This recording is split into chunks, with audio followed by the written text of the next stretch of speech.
That time I got reincarnated as a slime की complete season 4 core 1 को लेके आज हम आ गए हैं, जहाँ इस बार स्लाइम के सीजन 4 में इन टोटल 5 कोर्स होने वाले हैं।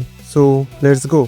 तो चैप्टर के शुरुआत में यूकी लाप्लास के साथ बात कर रहा था, जहां यूकी बोलता है मुझे लगता है कि हमें रिमेरो के अगेंस्ट जाना नहीं चाहिए, लेकिन अनफॉर्चुनेटली मुझे लग रहा है वो ऑलरेडी ही हमारे ऊपर सस्पिशन कर रहा है। और तब कागली बोलती है तुमने 7 डेज क्लर्जी को यूज करके हिनाटा को टेम्पेस्ट में भेजा था, क्या तुम्हें नहीं लगता है कि ये बात ऑलरेडी ही डीमन लॉर्ड रिमेरो को पता चल गया है? लेकिन फुटमैन इस चीज को इनकार करके बोलता है ये सब कुछ ईस्ट के मर्चेंट डमराडा के द्वारा किया गया था। तो यहाँ बॉस यूकी का नाम आना इम्पॉसिबल है, लेकिन यूकी फुटमैन जैसा बुद्धू नहीं है। रिमेरो को ऑलरेडी पता है कि यूकी गिल्ड के द्वारा ईस्ट के साथ लेन देन करते रहता है और इसके ठोस एविडेंस रिमेरो के हाथों में होने की वजह से यूकी के लिए अभी जस्ट झूठ बोलना इम्पॉसिबल है। तब लाप्लास बोलता है यह सिचुएशन हमारे हाथों के बाहर है, जहाँ उस स्लाइम के साथ खुद स्ट्रॉन्ग ड्रैगन वेल्डोरा का साथ है। इस हालत में खुद के लिए और प्रॉब्लम्स क्रिएट करना नहीं चाहिए। लेकिन फुटमैन जिद्दी आदमी, वो तो रिमेरो को अपना पपेट बनाना चाहता है और इसी कारण से लाप्लास और टीयर के बीच में झमेला शुरू हो जाता है। और इन चीजों को देख के यूकी काइंडा खुश है कि उसके अंडरलिंग्स डिप्रेस्ड नहीं है और ऐसे हालत में भी वो हंसी मजाक कर सकते हैं, कारण यूकी उनको एक मिशन में भेजने वाला है उनके नेमेसिस यानी कि जानी दुश्मन डीमन लॉर्ड लियोन क्रोमवेल के पास, जिसने 2 सेंचुरीज पहले डीमन लॉर्ड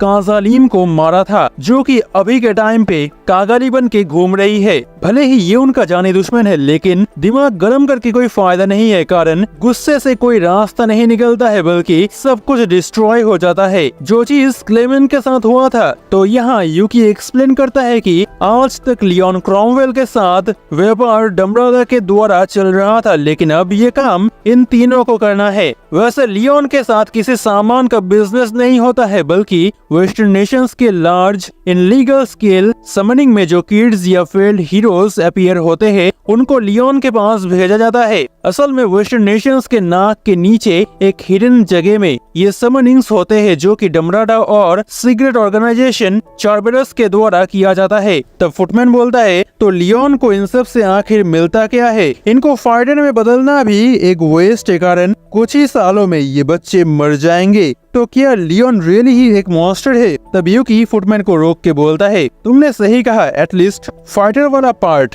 कारण इस फेल्ड हीरोज में से आज तक 6 लोग जिंदा बच गए हैं, जो कि है शिजू, एलिस, गेल, रियोटा, केनिया और क्लोई, जो कि एलिमेंटलिस्ट है। तो शायद लियोन एक एलिमेंटलिस्ट आर्मी क्रिएट करना चाहता है। तो फुटमैन बोलता है शायद हमें क्लासिफाइड गुड्स यानी कि इन बच्चों को उसके हाथों हैंडओवर करने से पहले 2 बार सोचना चाहिए, कारण ऐसे तो हम हमारे एनिमी को ही वेपन्स पकड़वा रहे हैं। लेकिन यहाँ यूकी को थोड़ा शक हो रहा है, कारण अगर लियोन को एक आर्मी ही बनाना है तो वो खुद ही समनिंग कर सकता है, लेकिन वो ईस्टर्न एम्पायर और वेस्टर्न नेशंस को आए दिन नए समनिंग्स के स्पेल्स देता रहता है। तो आखिर क्या है लियोन का मेन मोटिव?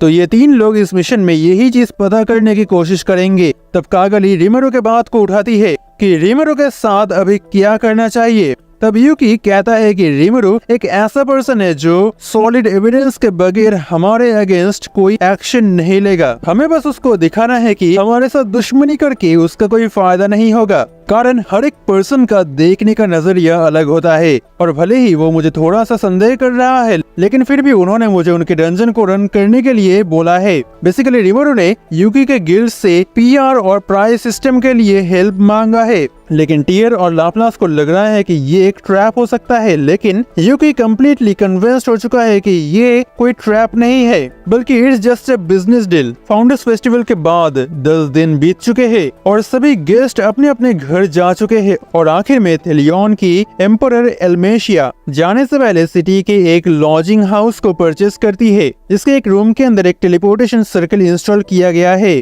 ताकि वो किसी भी टाइम टेम्पेस्ट को विजिट कर पाए और फिर वो अपने अपने ड्रैगन शिप से वापस चली जाती है और रिमरू बच्चों को यूकी से दूर रखने के लिए उनको टेम्पेस्ट में ही रख देता है, लेकिन उनके लिए अभी कोई प्रॉपर टीचर यहाँ पे नहीं है। इसलिए रिमरू हिनाटा को रिक्वेस्ट करता है बच्चों को पढ़ाने के लिए और कुछ बैटल ट्रेनिंग्स देने के लिए, और हिनाटा खुशी खुशी राजी हो जाती है। असल में टेम्पेस्ट के सपोर्ट के कारण अभी हिनाटा के ऊपर पीस कीपिंग के ड्यूटी का ज्यादा प्रेशर नहीं है, तो अगले ही दिन से टीचर हिनाटा अपने क्लासेस शुरू करती है और रिमरू भी क्लोई के पास बैठ के थोड़ा पढ़ाई करने का सोचता है, लेकिन स्कूल में भर्ती होने से पहले ही हिनाटा उसको लात मार के निकाल देती है और रिमरू डंजन के अंदर वेल्डोरा रामिरस, मियरमाइल और मासायुकी को लेके एक मीटिंग बुलाता है, जहां हमें पता चलता है कि डंजन बहुत ही ज्यादा प्रॉफिटेबल साबित होता है, जहां फ्लोर 1 में एक ट्यूटोरियल बनाया गया है। इसके द्वारा एडवेंचरर्स आसानी से अपने जर्नी में जा पा रहे हैं और रिकॉर्डिंग क्रिस्टल्स बहुत महंगे होने के बावजूद भी वो चीज बहुत ही ज्यादा बिक रहा है। और सबसे बड़ी चीज, हर एक फ्लोर के साथ एक पेड पोर्टल जुड़ा हुआ है जो कि उन फ्लोर्स को फ्लोर 95 के साथ जुड़ता है, जो कि डंजन के अंदर ही एक पूरा सिटी है, जहाँ भले ही प्राइस ज्यादा है लेकिन एडवेंचरर्स इस जगह आके आराम करना पसंद करते हैं। इसके अलावा मासायुकी के कहने पे ही डंजन के अंदर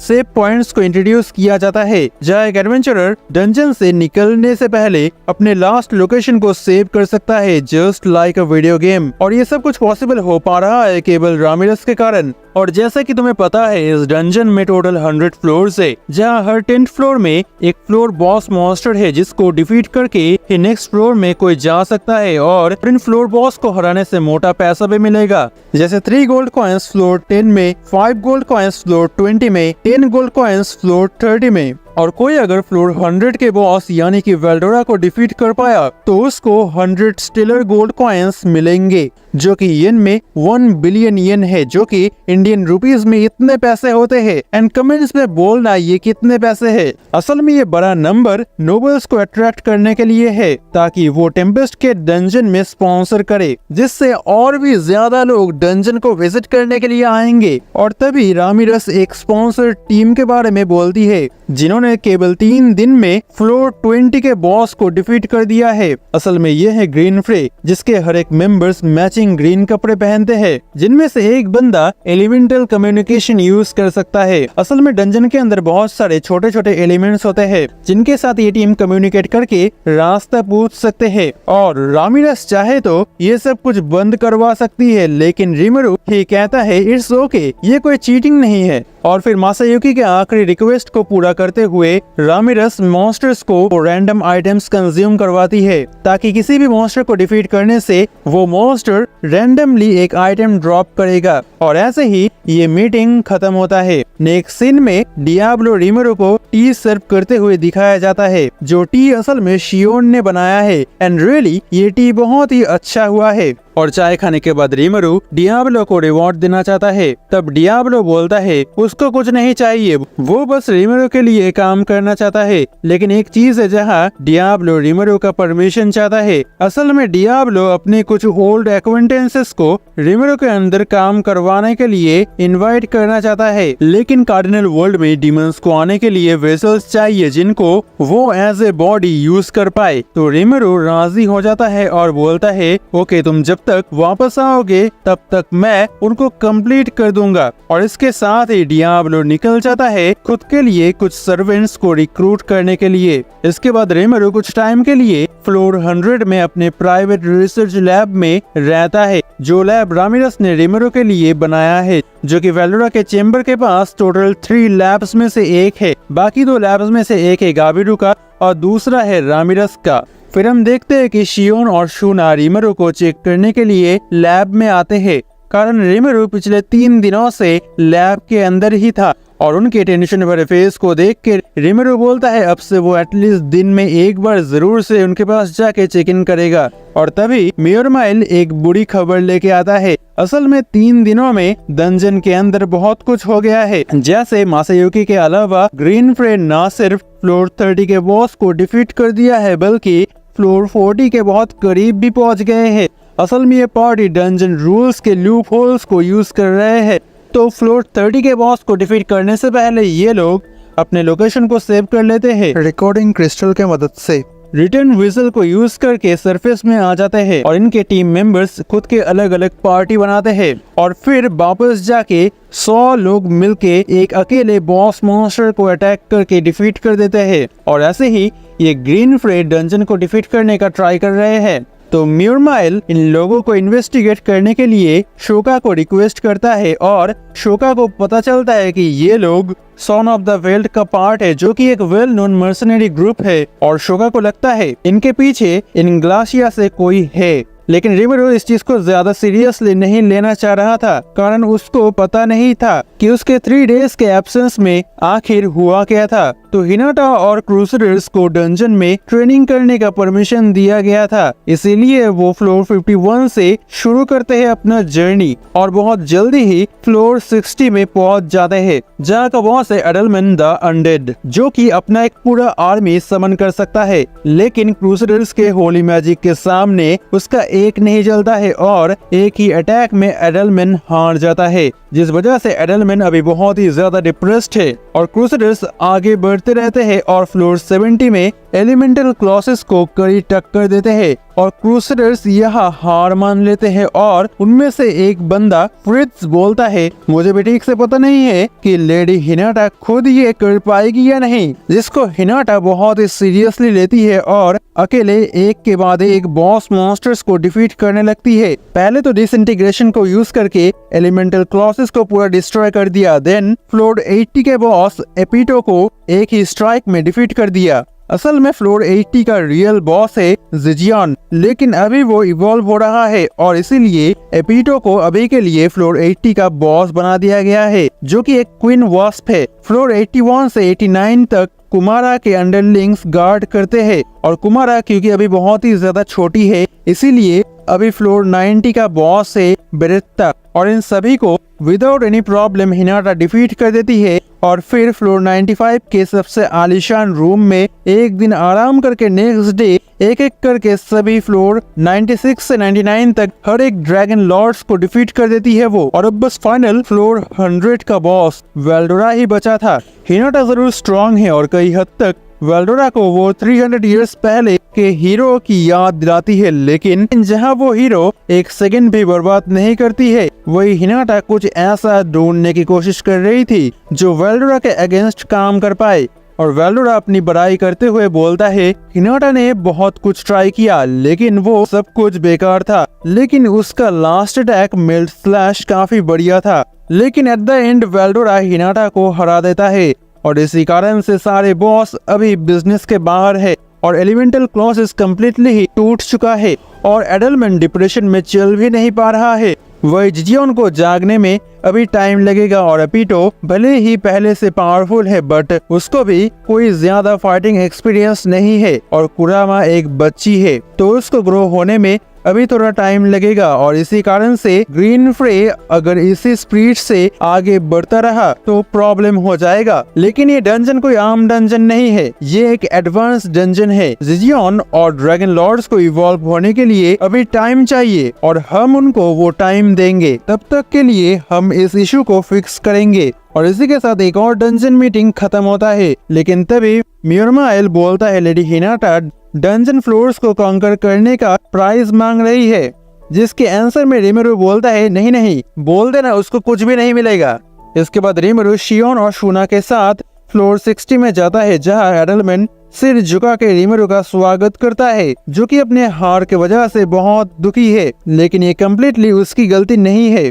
और रिमेरो उसको अपना सर ऊंचा करने को बोलता है। ये नॉर्मल है कि एक अनडेड के लिए होली मैजिक डेथ सेंटेंस का ही दूसरा नाम है, लेकिन जब एडलमैन एक वाइट किंग था तब वो आसानी से होली मैजिक को यूज कर पाता था, लेकिन शूना के अगेंस्ट हारने के बाद से वो और होली मैजिक यूज नहीं कर पा रहा है। तो रिमेरो के कहने पे शूना एक्सप्लेन करती है कि वो एग्जैक्टली होली मैजिक यूज नहीं कर पाती है, बल्कि अपने स्किल पर्सर के हेल्प से एक इमिटेशन कर करने की ट्राई करती है, जो रियली अच्छी तरह से काम करती है। इसके अलावा शूना रिमेरो के प्रति एक गहरा विश्वास रखती है। इसी विश्वास से रिमेरो के पावर से थोड़ा पावर वो ले पाती है। तो शूना होली मैजिक के इनर वर्किंग्स को समझ गई है और अडलमैन के पावर्स को खोने का कारण है उसका फेट गॉड लुमिनस से हट के रिमेरो के ऊपर आया है, जहाँ एक पर्सन एक गॉड यानी कि एक पर्सन जिसके पास स्पिरिचुअल पार्टिकल्स को कंट्रोल करने का पावर है उसको वर्शिप करता है और बदले में उसका ट्रस्ट जितना ज्यादा होता है वो उतना ही ज्यादा पावर उसके मास्टर से बोरो कर सकता है। तो रिमेरो अडलमैन और शूना के साथ secret skills of faith and favour के द्वारा एक पैक्ट रेडी करता है और 1 घंटे बाद ही अडलमैन पावरफुल होली मैजिक को यूज करने लगता है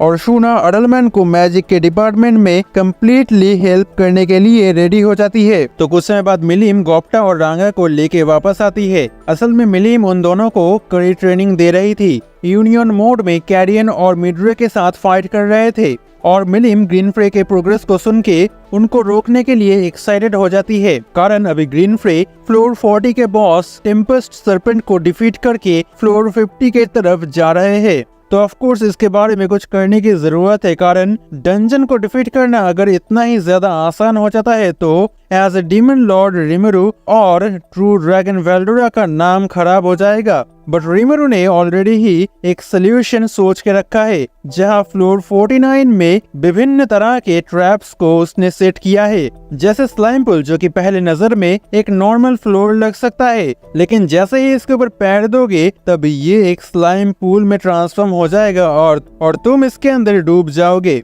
सेकेंड, स्लाइम रेन, जहाँ बहुत सारे छोटे छोटे स्लाइम्स की बरसात होती है जो कि छोटे होने की वजह से कपड़ों के अंदर भी घुस सकते हैं, बट बी केयरफुल कारण ये एसिड स्लाइम्स है जिनसे एसिड बर्न्स हो सकते हैं। और at the end slime doll, पहले तो एक नॉर्मल मॉन्स्टर लग सकता है, लेकिन इन ट्रूथ ये एक स्लाइम है जो वेपन्स को एसिड के यूज से पिघला सकता है।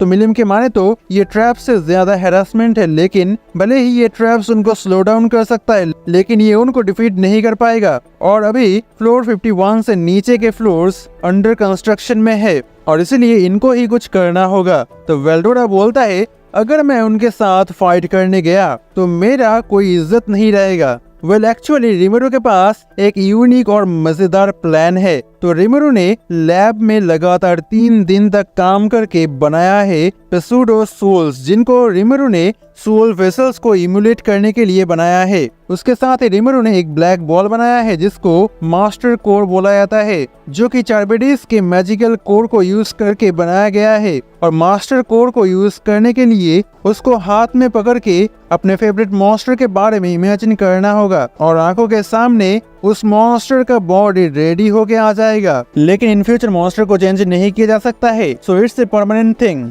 तो वेल्डोरा एक स्केलेटन, रामिरेस एक चलता फिरता आर्मर, रिमेरो एक घोस्ट और मिलीम बनाती है एक रेड स्लाइम। इसको देख के रिमेरो का एक फनी रिएक्शन भी हमें देखने को मिलता है और रामिरेस बोलती है ये वेसल्स रियली बहुत अच्छे हैं, लेकिन जिनको स्पिरिट इंजीनियरिंग नहीं आती है उनके लिए इनको मूव करना इम्पॉसिबल है। तो वो पेसूडो सोल याद है ना, वही इस चीज का सोल्यूशन है जिसको जस्ट हाथ में पकड़ के बोलना है पोजेस और यूजर का कॉन्शियसनेस उसके बॉडी से ट्रांसफर होके उसके वेसल में एंटर हो जाएगा। तब मास्टर कोर और पेसूडो सोल कंबाइन होके एवाटार कोर बन जाएंगे और तब यूजर अपने नॉर्मल बॉडी की तरह ही आराम से इस वेसल या एवाटार के द्वारा मूव कर सकता है। लेकिन एवाटार के अंदर आने से पहले चेयर में जरूर बैठना, नहीं तो रिमेरो की तरह ही गिर जाओगे। वो तो वेल्डोरा ने उसको पकड़ लिया था, लेकिन तुमको चोट जरूर लगेगा। तो जो भी हो, ये मॉन्स्टर पार्टी अब रेडी है किसी भी चैलेंजर को फेस करने के लिए, लेकिन एक कम्प्लीटली बिगिनर पार्टी ने इनको डिफीट कर दिया। और सॉरी, मैं बोलना भूल गया था कि इन एवाटार्स के अंदर जस्ट उनका कॉन्शियसनेस ही ट्रांसफर हुआ है और अपने ओरिजिनल पावर्स का एक बूंद भी अभी उनके पास नहीं है। इसी हालत को इम्प्रूव करने के लिए रिमेरो और बाकी लोग डंजन के मॉन्स्टर्स के साथ फाइट करने लगते हैं अपने टीम वर्क को इम्प्रूव करने के लिए। ये सब थॉट कम्युनिकेशन के द्वारा एक दूसरे के साथ कनेक्शन बना के रखते हैं और as a leader Rimuru Veldora, Milim, Ramiris को लीड करने लगता है और ऐसे ही उनका टीम वर्क कई हद तक इम्प्रूव हो जाता है। और तभी वहाँ पे म्योरमाइल आके बोलता है टीम ग्रीनफ्रे फ्लोर 49 तक पहुंच गया है और उनको स्लाइम ट्रैप्स थोड़ा स्लो कर सकते हैं, लेकिन उनको रोकने के लिए रिमरू और बाकियों को अब निकलना होगा, लेकिन वेल्डोरा को उसके करंट गियर के ऊपर भरोसा नहीं हो रहा है। और तभी वहाँ पे कुरोबे आता है उन चारों के एवेटार्स के लिए स्पेशल इक्विपमेंट्स लेके। And dam look at them. तो अब टीम ग्रीन फ्रे को दिखाया जाता है जहां उनका एक मेंबर अचानक से मर जाता है एक डीप वुंड की वजह से, और तभी एक और बंदा गिर जाता है। तब सब लोग चौकन्ना हो जाते हैं। असल में ये एक स्लाइम है जो हाई स्पीड में मूवमेंट कर सकता है, और ये बंदी ही है ग्रीन फ्रे की लीडर, जिसके ठीक पीछे ही रामिरस अपने लिविंग आर्मर के साथ अटैक कर देती है, और वही वेल्डोरा अपने स्वॉर्ड मूव्स के साथ दूसरे बंदों का सफाया कर रहा है। और तभी ग्रीन फ्रे की लीडर पीछे मुड़ती है और डर जाती है, और डरे भी क्यों ना जब उसके पीछे एक घोस्ट खड़ा हो। और उसी टाइम स्लाइम पूल एक्टिव हो जाता है और ग्रीन फ्रे के सभी मेंबर्स उसके अंदर अटक जाते हैं।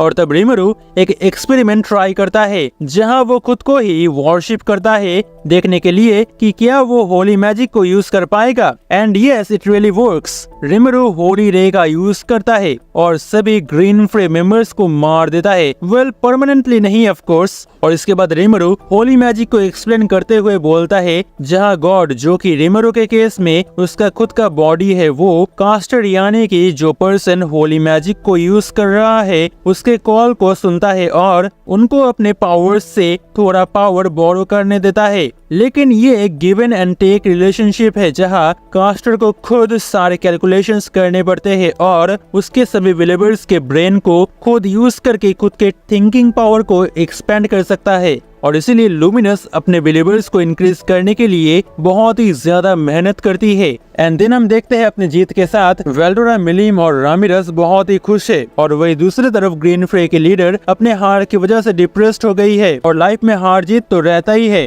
तो इसको तो एक्सेप्ट करना ही होगा। And on top of that उनके होम कंट्री ने उनको वापस बुलाया है, और ये बात म्योरमाइल चुपके सुन लेता है। और नेक्स्ट सीन में हम मारियाबेल को देखते हैं जो एक बर्ड केज के पास बैठ के गुनगुना रही है, जहां मारियाबेल और वेस्टर्न नेशंस रिमरू और टेम्पेस्ट को अपने एडवांटेज के लिए यूज करना चाह रहे हैं। जहां किंगडम ऑफ शेल्टेरोजो के राज परिवार में आज से 10 साल पहले एक अदरवर्ल्डर का जन्म होता है जो अपने प्रीवियस लाइफ में यूरोप की एक पावरफुल रूलर थी, जिसने लोगों के घर को जला के और फैमिलीज को बर्बाद करके खुद इकोनॉमी को अपनी मुट्ठी में ले लेती है। लेकिन उसके ड्रीम्स पूरे होने के पहले ही वो मर जाती है, और फिर वो इस वर्ल्ड में रीइंकार्नेट होती है as a youngest child of Rozo family, जो कि वेस्टर्न नेशंस को शैडोज से कंट्रोल करते हैं। और ये दुनिया मॉन्स्टर्स एंड और भी बहुत तरह के जानवरों से भरा हुआ है, और ऐसे ही एक वर्ल्ड में कमजोर ह्यूमंस को जिंदा रहने के लिए एक साथ आना बहुत ही ज्यादा जरूरी है। और इसी कारण से और इसी प्रिंसिपल के ऊपर ही बनाया गया है काउंसिल ऑफ द वेस्ट। और जिस इंसान ने इस काउंसिल का स्थापना किया था वो और कोई नहीं बल्कि खुद रोजो फैमिली का हेड ग्रैनविल रोजो था, और ये अदर वर्ल्डर है मारियाबेल। एंड जैसे कि मैंने अपने टाइम ट्रेवल वाले वीडियो में बोला था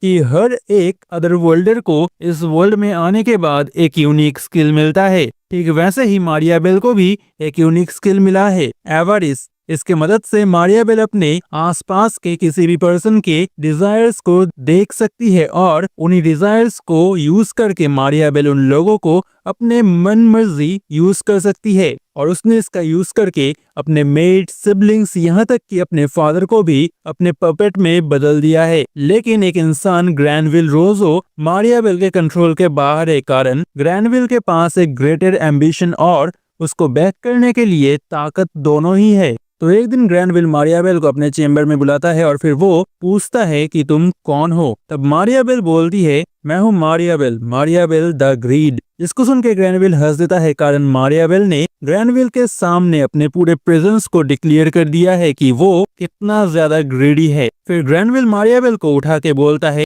इस दुनिया में मैं एक ही चीज चाहता हूँ, और वो है इस वर्ल्ड में यूनिवर्सल इक्वलिटी रोजो फैमिली के रूल के अंदर। और इन फ्यूचर अगर मुझे कुछ हो गया तो मैं चाहता हूँ कि तुम मेरे एम्बिशंस को इनहेरिट करो। तब मारियाबेल ग्रैनविल से प्रॉमिस करती है कि वो ग्रैनविल को फुली सपोर्ट करेगी, और उस दिन एक अलायंस फॉर्म होता है फॉर्मर हीरो ग्रैनविल रोजो और उसके ग्रीडी ग्रैंड डॉटर के बीच में। इसके बाद एक मर्चेंट को दिखाया जाता है जो कि सीजन 3 में रिमेरो के लिए इकोनॉमिक प्रॉब्लम्स क्रिएट करना चाह रहा था, लेकिन उसके प्लान्स फेल हो जाते हैं। एंड अभी वो सोच रहा है किसी तरह से इस जगह से निकल के बहुत दूर जाके अपना एक न्यू लाइफ शुरू करने का, भले ही वो लाइफ बहुत ही ज्यादा पुअर ही क्यों ना हो, लेकिन उसके बातें पूरे होने से पहले ही एक अननोन रीजन की वजह से ये बंदा मर जाता है। इसको देखकर सोए भी हैरान है, कारण सोए इस पर्सन को बहुत पहले से ही फॉलो कर रहा था और उसको भी कोई आइडिया नहीं है कि इस डेथ का रीजन क्या है। और फिर हमें दोबारा मारिया बेल को दिखाया जाता है जो कि हंस रही थी और अब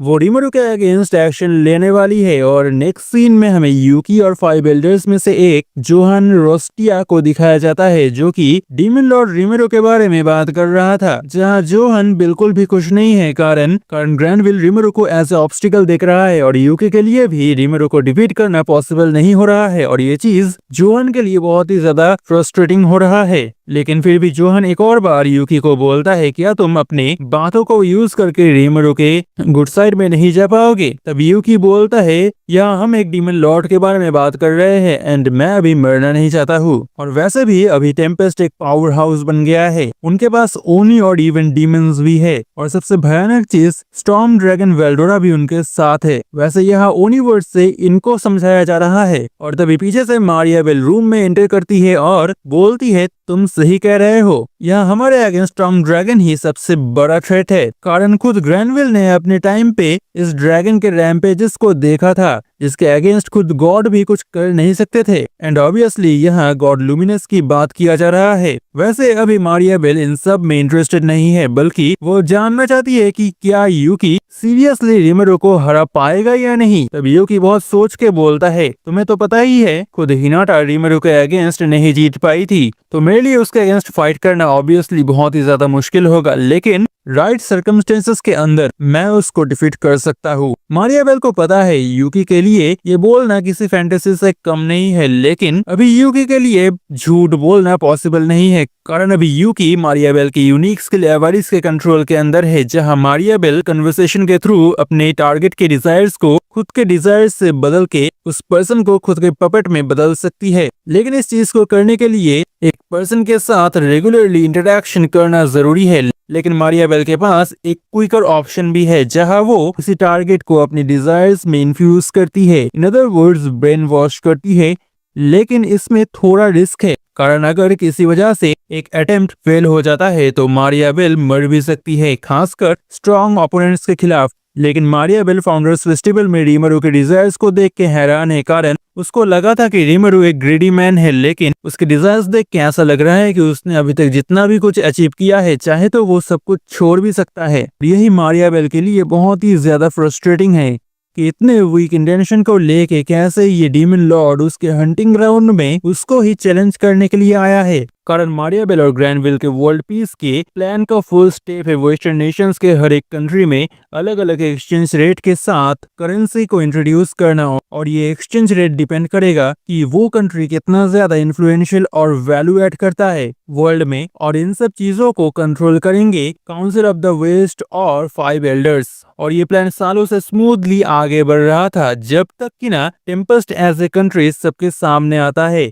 क्योंकि टेम्पेस्ट बाहर के लोगों के लिए कुछ ज्यादा ही अट्रैक्टिव है और ये लोग वर्ल्ड में एक न्यू एरा लाने की कोशिश कर रहे हैं। और समय के साथ साथ टेम्पेस्ट और भी ज्यादा ग्रो करेगा एंड तब रोजो फैमिली के लिए वर्ल्ड इकोनॉमी को कंट्रोल करना और पॉसिबल नहीं हो पाएगा। लेकिन रिमरू के अगेंस्ट डायरेक्ट फाइट करना मारिया बेल के लिए पॉसिबल नहीं है और इसीलिए वो सजेस्ट करती है क्यों ना हम रिमरू को काउंसिल ज्वाइन करने के लिए इनवाइट करें। तब जोहन बोलता है कि क्या वो ये ऑफर एक्सेप्ट भी करेगा। वेल मारिया बेल और यूकी कॉन्फिडेंट है कि रिमरू ये ऑफर एक्सेप्ट करेगा कारण रिमरू टेम्पेस्ट को ग्रो करने का कोई अपॉर्चुनिटी मिस नहीं करता है और रिमरू ह्यूमंस के साथ गुड रिलेशंस बनाने के लिए वो ह्यूमंस के रूल्स को भी फॉलो करने से भी पीछे नहीं हटता है। और जैसे ही रिमरू काउंसिल ज्वाइन करेगा तब मारिया बेल अपने पावर से रिमरू को अपने कंट्रोल में ले आएगी और फिर मारिया बेल रिमरू को काउंसिल में इनवाइट करने के लिए एक लेटर लिखती है ताकि रिमरू नेक्स्ट काउंसिल सेशन में काउंसिल को ज्वाइन कर ले। तो नेक्स्ट सीन में डंजन के अंदर रिमरू और बाकियों को दिखाया जाता है जो अपने एवटार्स में एडवेंचरर्स के अगेंस्ट फाइट कर रहे थे। वेल ग्रीन फ्रे पार्टी को डिफीट करने के बाद से ये लोग डंजन में ही फाइट कर रहे हैं। वेल इनको ये बहुत ही ज्यादा मजेदार लग रहा है, काइंडा एक गेम के जैसा। वैसे जो भी हो इन दिनों डंजन में बहुत ही ज्यादा लोग आ रहे हैं जिसका एक रीजन मासायुकी की पॉपुलैरिटी भी है और रिमरू इस पॉपुलैरिटी का फुल फायदा लेते हुए टाउन के चारों ओर टीवी के जैसे दिखने वाले स्क्रीन्स इंस्टॉल किया है, जहां मासायुकी के एपिक एडवेंचर्स को बार बार प्ले किया जा रहा है। इसको देख के नए नए लोग आ रहे हैं एंड इंस्पायर होके वो डंजन को चैलेंज कर रहे हैं, और फिर रीमरू और बाकी लोग उनको डंजन में धो रहे हैं। रियली फन और बिजनेस दोनों एक ही साथ बहुत अच्छा चल रहा है। और ऐसे ही एक दिन ये चारों मिल के बात कर रहे थे, तब मलीम बोलती है कि उनको लोअर फ्लोर्स में जाना चाहिए, लेकिन तब उनको याद आता है उन्होंने एक बार ऑलरेडी फ्लोर 50 को चैलेंज किया था एंड वो बहुत ही बुरी तरह से हार गए थे। और फिर बातों बातों में ही अचानक से शूना रीमरू के साथ कांटेक्ट करती है। असल में फ्रे टेम्पेस्ट में आई है मिलीम को वापस ले जाने के लिए, कारण मिलीम ने फ्रे के दिए हुए असाइनमेंट को ना करके टेम्पेस्ट में चली आई थी और अब उसके पास बोलने के लिए कोई एक्सक्यूज भी नहीं है। और रीमरू, वेल्डोरा, रामिरेस सब एक साथ मिलके बोलते हैं, मिलीम तुम्हें काम करके आना चाहिए था, अगर हमें पता होता तो हम तुम्हें रोक के नहीं रखते। फिर फ्रे मिलीम को पकड़ के वापस चली जाती है और अभी रीमरू बहुत ज्यादा खुश हो रहा है कि उसको स्केरी वुमेन को फेस नहीं करना पड़ा। लेकिन उस टाइम रीमरू को पता नहीं था कि उसको शूना से अच्छा खासा डांट पड़ने वाला है, कारण इतने दिनों से रीमरू डंजन के अंदर खेल रहा था और रीमरू शूना से कितना ज्यादा डरता है ये तुम उसके फेस और इन कड़कते हुए बिजलियों को देख के समझ सकते हो। दूसरी तरफ वेस्टर्न नेशंस आने वाले काउंसिल सेशन के लिए तैयार हो रहे हैं, जो सेशन हर मंथ एक बार होता है, जहां हर एक मेंबर नेशन से रिप्रेजेंटेटिव्स आते हैं किंगडम ऑफ इंग्लाशिया में। और इस बार के सेशन का टॉपिक है टेम्पेस्ट। अब आगे की कहानी में हम लोग देखते हैं मेन कॉन्फ्रेंस के कुछ दिन पहले हर एक मेंबर नेशंस के काउंसिलर्स डीमन लॉर्ड रीमरू और उसके नेशन के बारे में बात करने के लिए इकट्ठा होते हैं कि क्या टेम्पेस्ट को काउंसिल ज्वाइन करवाना चाहिए या नहीं, क्या ये डीमन लॉर्ड रियली पावरफुल है, इससे हम क्या फायदा निकाल सकते हैं, हमारे प्रोटेक्शन के लिए क्या हम इनके मिलिट्री पावर का यूज कर सकते हैं, एंड और भी कई तरह के बातों को लेके ये लोग डिस्कशन कर रहे थे। लेकिन इन सारी बातों के पीछे एक ही बात छुपा हुआ है कि क्या हम डीमन लॉर्ड रीमरू को अपने फायदे के लिए यूज कर पाएंगे या नहीं। देन काउंसिलर जोहान बोलते हैं, अगर टेम्पेस्ट हमारा एलाई बन जाता है तो हम उनके मिलिट्री पावर को एम्पायर के अगेंस्ट यूज कर सकते हैं, बिकॉज कुछ दिनों से ही ईस्टर्न एम्पायर अपने मिलिट्री ट्रेनिंग को इंक्रीज कर रहे हैं और एम्पायर का हिस्ट्री कुछ अच्छा नहीं है, जहां उन्होंने बहुत सारे प्रीवियस किंगडम्स को ऑक्युपाई करके अपने बॉर्डर्स को एक्सपेंड किया है। और काउंट गबान एक्सप्लेन करते हुए बोलते हैं, वेल्डोरा के ऑर्डर के डर से ही ईस्टर्न एम्पायर वेस्टर्न नेशंस में आने से डरता था, कारण आज से 300 इयर्स पहले उन्होंने जब जूरा फॉरेस्ट के थ्रू वेस्टर्न नेशंस को अटैक करने का ट्राई किया था, तो वेल्डोरा के गुस्से के सामने उनका पूरा मिलिट्री डिस्ट्रॉय हो गया था, जहां सिर्फ एक मैजिशियन गरोरा ही जिंदा बच पाया था। और अब जब वेल्डोरा रिलीज हो गया है और सुनने में आता है कि डीमन लॉर्ड रीमरू ने वेल्डोरा को टेम कर लिया है, तब एम्पायर के लिए अभी हमें अटैक करने का कोई चांस ही नहीं है। बट फिर भी एम्पायर के बारे में हम कोई भी रिस्क लेना नहीं चाहेंगे। और फिर काउंसिल मेंबर्स के मेजोरिटी वोट के साथ काउंसिल ऑफ द वेस्ट रीमरू और टेम्पेस्ट को अपना एलाई मान लेता है। इस कॉन्फ्रेंस में हिनाटा भी थी, जो कि इरिटेटेड फील कर रही थी काउंसिलर्स के अनगिनत क्वेश्चंस का आंसर देते देते। और बाहर जाते हुए हिनाटा के साथ मुलाकात होता है इंग्राशिया किंगडम के प्रिंस एलरिक के साथ, जो कि हिनाटा से एक फेवर चाहता है। असल में ये बंदा नेक्स्ट कॉन्फ्रेंस में रीमरू के पावर को टेस्ट करना चाहता है और देखना चाहता है कि क्या ये डीमन लॉर्ड रियली ताकतवर है या नहीं, और इस काम को अंजाम देने के लिए उसको हिनाटा की हेल्प चाहिए। तब हिनाटा बोलती है, वेस्टर्न होली चर्च और होली एम्पायर ऑफ लुबेलियस ने टेम्पेस्ट के साथ एक नॉन एग्रेशन पैक्ट साइन किया है, तो अगर आपको कोई रिक्वेस्ट करना है तो ऑफिशियल चैलेंज के थ्रू ही कीजिए। और फिर हिनाटा बोलती है अभी वो रीमरू को ट्रस्ट करती है, और फिर हिनाटा वहां से चली जाती है और जाते जाते उसके मन में एक ख्याल आती है कि ये लोग काउंसिल के टाइम कुछ करने का ट्राई तो नहीं करेंगे। सीन चेंज होता है और हमें रीमरू और बाकियों को दिखाया जाता है जो इंग्राशिया किंगडम में आए हैं काउंसिल के रिक्वेस्ट को एक्सेप्ट करते हुए, जहां रीमरू के साथ है शूना, बेनीमारू और सोए। जहां सबसे पहले तो ये लोग एक कपड़ों के दुकान में जाकर कुछ कपड़े खरीदते हैं एंड लुक एट देम, ये तीनों कितना ज्यादा अच्छे लग रहे हैं। और फिर रीमरू दुकानदार को उसके लिए एक ड्रेस चूज करने को बोलता है, बट उसको पता नहीं था उसको जो ड्रेस इतना पसंद आया था वो बच्चों का ड्रेस है। वेल जो भी हो, इसके बाद ये लोग एक कैफे में जाते हैं जो कि अभी शेफ योशिदा के स्टूडेंट्स के द्वारा चलाया जा रहा है। और फिर वहाँ हिनाटा आती है और तब रीमरू को पता चलता है कि उसने बच्चों का ड्रेस पहना है और ये देखो पीछे से ये तीनों भी मजा ले रहे हैं। जो भी हो, अब सीरियस कन्वर्सेशन शुरू होने वाला है और उसके पहले उन्होंने एक साउंड प्रूफ बैरियर डिप्लॉय कर दिया है ताकि कोई उनके बातों को सुन ना पाए। रिमरू सोए को पूछता है, ड्यूक मूसे के बारे में तुम्हें क्या पता चला? तब सोए बोलता है कि ड्यूक मूसे को मार दिया गया है और सबसे हैरानी की बात तो ये है कि सोए को भी पता नहीं है कैसे ड्यूक मूसे को मारा गया है। उसको बस इतना लग रहा है कि ये किसी तरह का लॉन्ग रेंज अटैक था, लेकिन वहाँ कोई भी मैजिकल ऑरा नहीं था जिसको सोए ट्रेस कर पाए। वहाँ पर बस एक ही चीज नोटिसेबल था और वो था ड्यूक मूसे के हेड में एक होल। सोए की बातों को सुन के रिमरू को शक होता है, कहीं ये स्नाइपर तो नहीं है। तब हिनाटा बोलती है यूकी के पास एक शॉटगन है, तो हो सकता है कि किसी ने स्नाइपर राइफल का यूज करते हुए ये काम किया है। इन तीनों को गन्स के बारे में पता नहीं था, तो रिमरू इनको सारे डिटेल्स में एक्सप्लेन करता है और वो अपना अपना रिएक्शन देते हैं गन्स के बारे में। देन रफाइल बोलती है जिनको गन्स के बारे में पता नहीं है, अगर उनके सामने कोई हादसा हो जाए तो उनके लिए समझना मुश्किल है कि आखिर हुआ क्या है, और उस टाइम विक्टिम के पास जो खड़ा होगा उसको ही लोग संदेह करेंगे कि यही कल्प्रिट है। और रिमरू के एक इशारे से सोए सब समझ जाता है और बोलता है काउंसिल के चारों ओर वो अपने क्लोन्स को डिप्लॉय करेगा ताकि कोई रिमरू को कोई किसी हादसे के लिए जिम्मेदार ना कर सके। फिर हिनाटा रिमरू को अगले दिन के कॉन्फ्रेंस के लिए चौकन्ना न रहने के लिए बोलती है, कारण कल क्यूएनए के बाद ही टेम्पेस्ट को एक्सेप्ट किया जाएगा। तो रिमरू को पता है कि काउंसिलर्स के माइंड में कोई अल्टीरियर मोटिव्स तो जरूर है। तब सोए बोलता है उसने सर्वेलेंस से पता लगाया है कि गवर्नमेंट के टॉप रैंकिंग ऑफिशियल्स टेम्पेस्ट को ईस्टर्न एम्पायर के अगेंस्ट एक दीवार की तरह यूज करना चाहते हैं। बेसिकली वो टेम्पेस्ट के मिलिट्री पावर को खुद के लिए यूज करना चाहते हैं। तब बेनिमारू बोलता है अभी टेम्पेस्ट के साथ ओनली ब्लूमंड किंगडम का ही सिक्योरिटी पैक्ट है, तो हम सिर्फ उनको ही प्रोटेक्शन देने के लिए ऑब्लिगेटेड है।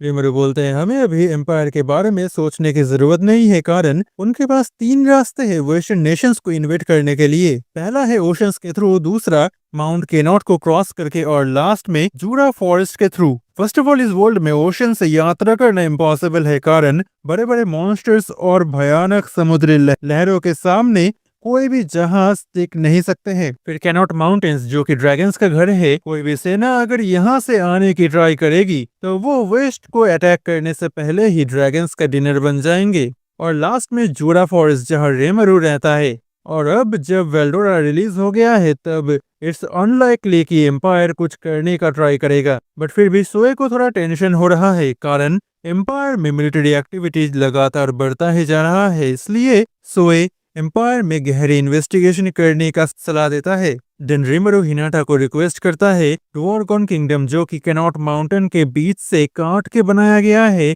उसके स्ट्रक्चर को इन्वेस्टिगेट करने के लिए। और जाने से पहले हिनाटा रिमरू को बोलता है क्योंकि काउंसिल रिमरू के मिलिट्री पावर को एम्पायर के अलावा भी यूज करना चाहता है, तो उनके किसी बात से गुस्सा मत होना, और हो सकता है कि कुछ इडियट्स तुम्हारे अगेंस्ट कुछ करने का ट्राई करे। सो अपने गुस्से में कंट्रोल रखना। और फिर रिमरू और बाकी लोग अपने होटल रूम्स में चले जाते हैं और नेक्स्ट डे को रिमरू और बाकी लोग सज धज के निकल जाते हैं काउंसिल के लिए, जहां जाते हुए रिमरू को एहसास होता है उसके ideal monster and main cooperative alliance को हकीकत में बनाने का एक मौका उनके पास आया है। बट सच में क्या होगा वो तो आगे ही देखने को मिलेगा। बेनिमारू को बताते हुए रिमरू बोलता है ह्यूमंस हमेशा अपना फायदा देख के ही काम करते हैं, लेकिन इसी कारण से ही ह्यूमंस कॉन्स्टेंटली इम्प्रूवमेंट करते रहते हैं और आज का दिन उतना भी आसान नहीं होगा, इसीलिए खुद के ऊपर थोड़ा कंट्रोल रखना। तब बेनिमारू बोलता है प्लीज सर, मैं शियोन या डियाब्लो जैसा नहीं हूँ। काउंसिल में एंटर करने के साथ ही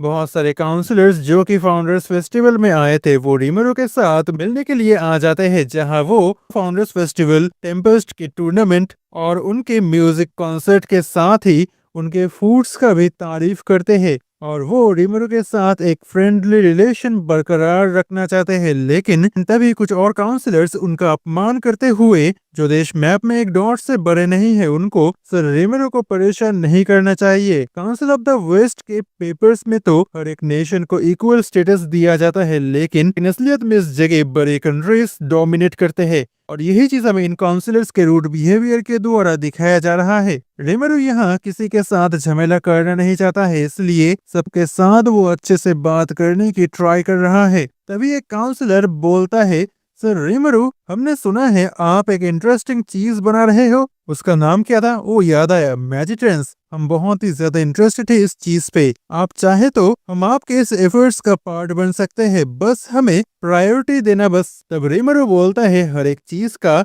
एक ऑर्डर है। तब रिमेरो के इस बात का मजाक उड़ाते हुए काउंसलर बोलता है, तुम्हारे जैसा एक मॉन्स्टर ऑर्डर की बात बोल रहा है। वेल ये लोग ना सिर्फ टेम्पेस्ट के मैजिट्रेंस पे इंटरेस्टेड है, बल्कि ये लोग टेम्पेस्ट के फाइनेस्ट क्वालिटी के वेपन्स और दूसरे चीजों को भी लेना चाहते हैं। लेकिन रिमेरो इन सब से गुस्सा ना हो के बोलता है, ठीक है मैं देखूंगा। जिसको सुन के वो काउंसलर्स वहां से चले जाते हैं और सोए बोलता है, ऐसे इनसिग्निफिकेंट लोग सर रिमेरो को गुस्सा दे ही नहीं सकते हैं। फिर वो लोग चेयरमैन से मिलते हैं जो रिमेरो को बैठने के लिए अपना सीट देता है। सारे काउंसलर्स बैठते हैं और हिनाटा भी यहाँ है। तो अब शुरू होता है काउंसिल सेशन, जिसका टॉपिक है टेम्पेस्ट का एडमिशन, जो कि कंडीशंस फुलफिल होने के बाद कंप्लीट होगा। बेसिकली काउंसिल के 3 कंडीशंस है। फर्स्ट, इंटरनेशनल लॉस का पालन करना, जो कि कोई प्रॉब्लम की बात नहीं है, कारण एज ए मेंबर ये हर किसी का ड्यूटी है रूल्स को फॉलो करना और इससे टेम्पेस्ट को भी फायदा होगा मर्चेंट्स के साथ डील करने में और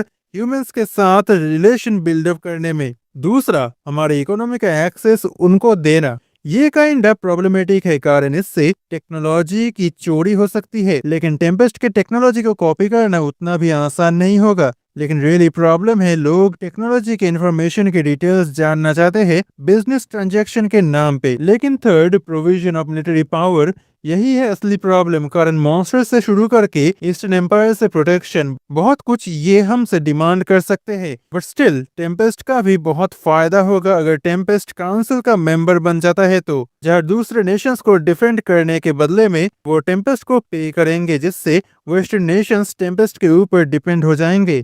तो रिमेरो हर एक कंडीशन के बारे में वर्ड टू वर्ड राइट करते हुए जहाँ जहाँ करेक्शन करने की जरूरत थी वहाँ वहाँ करेक्शन करता है और बेनिमारू के द्वारा रिमेरो वो पेपर्स चेयरमैन को पास ऑन कर देता है। और फिर चेयरमैन दूसरे काउंसलर्स के साथ इस बारे में बात करने के लिए एक ब्रेक लेता है और 3 घंटे बाद चेयरमैन काउंसलर्स के साथ बात करके एक लिस्ट ऑफ रिक्वेस्ट रिमेरो को देता है, जहां चेयरमैन के फेस को देख के लग रहा है कि उनके सहमति के बगैर ही ये बनाया गया है। तो नेक्स्ट सीन में सारे काउंसलर्स ऊपर उड़ते हुए एक टेबल को देख रहे थे, जिसको रिमेरो ने किक मार के उड़ा दिया है, बिकॉज इन काउंसलर्स ने डिमांड किया है टेम्पेस्ट को अपने खर्चे से इनग्राशिया तक एक मैजिक ट्रेन ओपन करने के लिए। सेकेंड, वेस्टर्न नेशंस को पावरफुल बनाने के लिए टेम्पेस्ट के हाईएस्ट क्वालिटी के वेपन्स और आर्मर्स प्रोवाइड करने के लिए बोला गया है। थर्ड, काउंसिल को टेम्पेस्ट के डंजन के एडमिनिस्ट्रेशन टीम में ऐड करना। फाइनली फोर्थ, टेम्पेस्ट काउंसिल में अपना जो रिप्रेजेंटेटिव भेजेगा वो एक ह्यूमन होना चाहिए सिक्योरिटी कंसर्न्स की वजह से। और ये बस अनइक्वल डिमांड्स नहीं है, बल्कि शुरू से ही ये सभी काउंसिलर्स रिमेरो को सर बोल रहे थे, जो कि किसी भी काउंसिलर्स के लिए किसी नेशन के किंग या रूलर को बोलना शोभा नहीं देता है। ऊपर से यहाँ इन सारे डिमांड्स के द्वारा टेम्पेस्ट को as a second class citizen की तरह ट्रीट किया जा रहा है, जहाँ ये लोग टेम्पेस्ट को एक गुलाम की तरह ट्रीट करके उनके रिसोर्सेस को एक्सप्लॉइट करना चाहते हैं। और इसी हालत में रिमेरो का गुस्सा होना टोटली अंडरस्टेबल है। रिमेरो के एंग्री फेस को देख के ये काउंसलर्स कुछ बोल नहीं पा रहे थे। देन रिमेरो को एहसास होता है कि उसने गुस्से में क्या कर दिया। रिमेरो सोचता है, हम इतने दिनों से ह्यूमंस के साथ रिलेशन बिल्डअप कर रहे थे और आई गेस मैंने एक टेबल तोड़ के सब कबाड़ा कर दिया। तब रफाइल बोलती है, मास्टर ये कोई प्रॉब्लम की बात नहीं है, बल्कि मैंने कंफर्म किया है कि यहाँ सभी लोगों के ब्रेन सेम वेवलेंथ में चल रहे हैं, जो कि पॉसिबल नहीं है अंटिल उनके ऊपर किसी स्पेल का यूज किया गया हो और तुम्हारे आउटबर्स्ट की वजह से उनके ब्रेन वेव्स में क्रैक्स बने हैं, जिस वजह से अब इस स्पेल को ब्रेक किया जा सकता है। देन रिमेरो उस स्पेल को ब्रेक कर देता है और जो काउंसलर्स अब तक चुपचाप बैठे थे वो बोलना शुरू करते हैं। लॉर्ड रिमेरो का गुस्सा होना जायज है और काउंसिल सेशंस में भी हमने इन टॉपिक्स के ऊपर डिस्कशन नहीं किया था। फिर शूना बोलती उसको भी सस्पिशन हो रहा था कि यहाँ किसी तरह का स्पिरिचुअल इंटरफेरेंस किया जा रहा था। अब सोए बोलता है आपके आउटबर्स्ट की वजह से ये लोग अपने होश में आ पाए हैं। बेनिमारू बोलता है मुझे तो लगा था कि आपने अपना टेम्पर खो दिया है और गुस्से में टेबल को तोड़ दिया। रिमरू बोलता है नहीं नहीं, मैं कभी ऐसा कर सकता हूँ क्या? मैं ये चीज हिनाटा को भी एक्सप्लेन कर सकता हूँ। आई होप मैं उसको समझा पाऊँ। लेकिन कौन था इसके पीछे? क्या ये यूकी है? आई डोंट थिंक सो, कारण वो कभी भी इतने सारे एविडेंस पीछे छोड़कर नहीं जाएगा। तभी सोए रिमरू को बोलता है कि कुछ लोग इस रूम की तरफ आ रहे हैं और उनके फुटस्टेप्स को सुन के लग रहा है इन्होंने आर्मर पहना है। नेक्स्ट सीन में डोर ओपन करके इनग्राशिया के प्रिंस अपने नाइट के साथ काउंसिल में एंटर करते हैं और बोलता है चेयरमैन तुम्हारे साथ हमारा कोई बिजनेस नहीं है, हम तो यहाँ इस बेवकूफ से मिलने आए हैं जो खुद को एक डीमन लॉर्ड बोलता है। तुम सर्टन हो कि केवल 3 लोग तुम्हें प्रोटेक्ट कर पाएंगे? सीधा मुंह के ऊपर रेमरू को एक बेवकूफ बोलना रूडनेस से भी कई गुना ज्यादा ऊपर है। रेमरू बोलता है सर राइनर या जो भी तुम्हारा नाम है, आई डोंट थिंक कि लॉ तुम्हारे इस बिहेवियर को छोड़ देगा। तभी ये बंदा हंसते हुए बोलता है लॉ की बात कौन कर रहा है? जिसने इस टेबल को तोड़ा है उसने, और वैसे भी लॉ मैटर नहीं करता है। जब मेरे पास एक मौका आया है तुमको मेरे कमांड के अंदर लाने का, मैं इस चीज से तुम्हें अपना गुलाम बना लूंगा। तब रफाइल बोलती है ये बंदा ऑर्ब ऑफ डोमिनेशन से तुम्हारे माइंड को कंट्रोल करना चाहता है। ये वही चीज है जिसको पहन के मलीम ने क्लेवन के कंट्रोल में होने का नाटक किया था, बट ये वाला रियल ऑर्ब ऑफ डोमिनेशन है। बट डोंट वरी, रेमरो के माइंड को कंट्रोल करने का पावर इसके अंदर नहीं है। सारे काउंसलर्स हैरान है, कुछ चेयरमैन को भी नहीं पता है कि क्या चल रहा है। वो रिमेरो को बताते हैं कि काउंसिल का कोई मेंबर इस सब में इन्वॉल्व नहीं है। लेकिन तभी काउंसलर गवान बोलते हैं कि मैंने ही उनको बुलाया है, हम इस डेमन लॉर्ड को अपने कंट्रोल में लेके ऑक्टाग्राम को कंट्रोल करेंगे और साथ ही वेल्डोरा को भी। तभी हिनाटा उठ के प्रिंस एलरिक को बोलती है मैंने आपको वार्न किया था ना, कोई फुलिश बिहेवियर मत करना। तब प्रिंस एलरिक बोलता है हमारे सामने एक डीमन लॉर्ड बैठा हुआ है, उसको कंट्रोल में लेने का ऐसा चांस क्या हमें दोबारा मिल सकता है? हिनाटा तुम इस रिमेरो से हार के बहुत कमजोर हो गई हो। और फिर नाइट राइनर भी बहुत बुरे लैंग्वेज में हिनाटा को ना सिर्फ इंसल्ट करता है बल्कि बोलता है अगर तुम मेरी वुमेन बन जाओगे तो मैं तुम्हें अच्छे से ट्रीट करूंगा। फिर प्रिंस एलरिक कुछ लोगों को रूम में आने के लिए बोलता है। ये है ग्रीन फ्री पार्टी के मेंबर्स और एक स्वॉर्डमैन गाइए, और हुडी बैन के जो बंदा खड़ा है वो है world famous mercenary group sons of world का लीडर। फिर एलरिक बोलता है देखो हिनाटा, मैंने एक स्ट्रॉन्ग आर्मी क्रिएट किया है इस रिमेरो को डिफीट करने के लिए, तो मुझे तुम्हारी जरूरत नहीं है कारण इस वर्ल्ड में तुमसे भी ताकत पर बहुत लोग हैं। राफेल बोलती है ये लोग रिमेरो के रेपुटेशन को 100% डैमेज करेंगे और रिमेरो खुद इन लोगों को एक बार में डिस्ट्रॉय करना चाहते हैं। बट यहाँ कोई है जो रिमेरो से भी कई गुना ज्यादा पिस ऑफ हो गई है इन लोगों के वजह से। हिनाटा तब बोलती है तुम यहाँ ना सिर्फ मुझे बल्कि पूरे वेस्टर्न होली चर्च को ही एंटेगोनाइज कर रहे हो। तब प्रिंस एलरिक बोलता है हिनाटा टेक इट इजी, हम यहाँ इस डीमन लॉर्ड को डिफीट करने के लिए आए हैं, ना कि होली चर्च या लुबिलियस के लिए कोई प्रॉब्लम क्रिएट करने के लिए। तब हिनाटा बोलती है उसको यहाँ एज ए ऑब्जर्वर बुलाया गया है और वो यहाँ किसी भी पर्सन को आउट ऑफ लाइन जाने नहीं देगी। तब सारे काउंसलर्स हिनाटा के बात को सपोर्ट करते हुए प्रिंस एलरिक का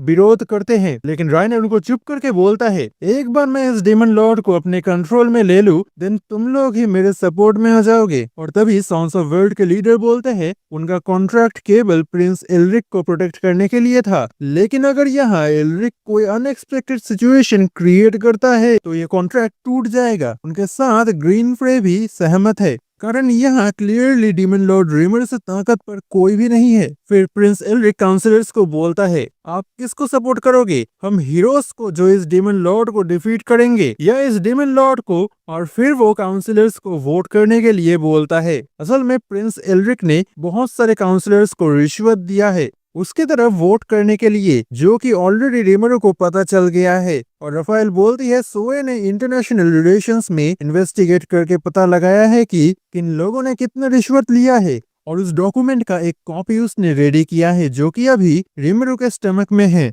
रिमरू सोचता है वो ये एविडेंस दिखा के ये वोटिंग रोक सकता है, बट राफेल बोलती है एविडेंस की कोई जरूरत ही नहीं है, विदाउट एविडेंस के ही मास्टर ये वोट जीत जाएंगे। और वोटिंग के बाद प्रिंस एल्रिक बोलते हैं रिजल्ट हमारे सामने है रिमरू, अगर तुम खुद इस ऑर्ब ऑफ डोमिनेशन को पहन लेते हो तो हमें तुम्हारे साथ जबरदस्ती करने की कोई जरूरत नहीं है। आई थिंक तुम्हारे जैसे एक सेंसिबल पर्सन को यही करना चाहिए। तब रिमरू बोलता है मुझे भी यही सेम चीज तुम्हें बोलना चाहिए, फैक्ट्स को देखना सीखो। हिनाटा एल्रिक को एक जोकर बोलती है और अपने आसपास एक बार नजर देने को बोलती है, जहां क्लियरली 1/3 से भी कम लोगों ने एल्रिक के सपोर्ट में वोट दिया है।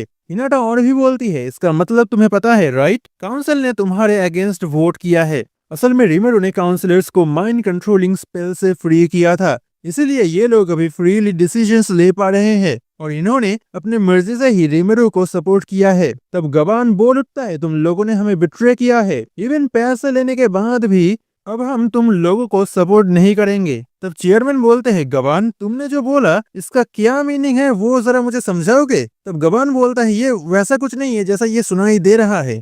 तब रिमरू सुए के बनाए हुए रिश्वत के उस डॉक्यूमेंट को पढ़ना शुरू करता है, जैसे एक कंट्री में डैम के कंस्ट्रक्शन को रोक देना, दूसरे एक कंट्री में जहाँ पे सूखा पड़ा है वहां के खाने के सप्लाई को बंद कर देना, यही सब चीजों को मीन करना चाह रहे थे काउंट गबान। तब गबान बोलता है तुम्हें ये डॉक्यूमेंट्स कहाँ से मिले। तो रिमरू बोलता है उसके सबऑर्डिनेट्स ने ये सब एविडेंस कलेक्ट किया है, वैसे ये ओरिजिनल डॉक्यूमेंट नहीं है, बस उसका एक कॉपी है, तो मुझे पता नहीं है कि कितने लोग इसको विश्वास करेंगे। लेकिन क्योंकि सर गबान ने खुद ही ये सब मान लिया है तो आई गेस किसी के मन में भी अभी कोई संदेह नहीं है।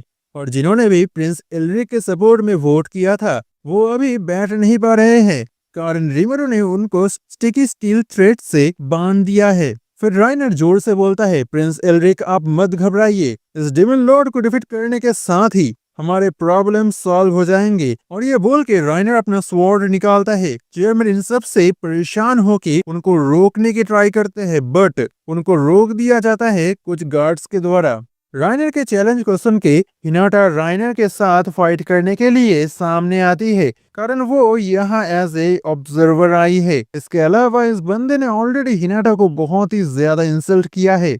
राइनर हंसते हुए बोलता है मैं इनग्राशिया का सबसे ताकतवर नाइट, तुमको तुम्हारी असलियत दिखा दूंगा कि ये सब सेंट टाइटल सब बकवास है, आज तुम्हें ट्रू पावर देखने को मिलेगा। तब गाये बोलता है अगर तुम हिनाटा के साथ फाइट करोगे तो मैं इस डीमन लॉर्ड का पत्ता साफ कर देता हूँ। रिमरू के लिए अभी ये फाइट अनअवॉइडेबल लग रहा है, बट वो खुद इस फाइट में लड़ भी नहीं सकता है, कारण इससे उसका रेपुटेशन डैमेज हो जाएगा। तो रिमरू सोचता है उसके मिलिट्री कमांडर बेनीमारू को फाइट करने के लिए वो भेजेगा, लेकिन वो भी रेपुटेशन के लिए कुछ अच्छा होगा नहीं। तभी शूना बोलती है मैंने बहुत देर तक तुम्हारे इंसल्ट्स को सहन किया, तुमने बहुत ज्यादा रूड बिहेवियर दिखाया है सर रिमरू को, जिनको मैं रिस्पेक्ट करती हूँ। तब गाये बोलता है डेमन लॉर्ड तुझे शर्म नहीं आती है एक कमजोर लड़की के शैडो में छुपने से। शूना गाये को चुप करने के लिए बोलती है, कारण यहाँ रिमरू या उसकी ब्रदर बेनीमारू के इंटरफेरेंस की कोई जरूरत ही नहीं है, वो अकेले ही उसके लिए काफी है। तब गाये बोलता है वो मैन वुमेन या चाइल्ड किसी के ऊपर भी रहम नहीं करता है। सीन शिफ्ट होता है और राइनर के साथ हिनाटा के फाइट को दिखाया जाता है, जहां हिनाटा के सिंगल अटैक से राइनर ऑलमोस्ट बेहोश हो गया है,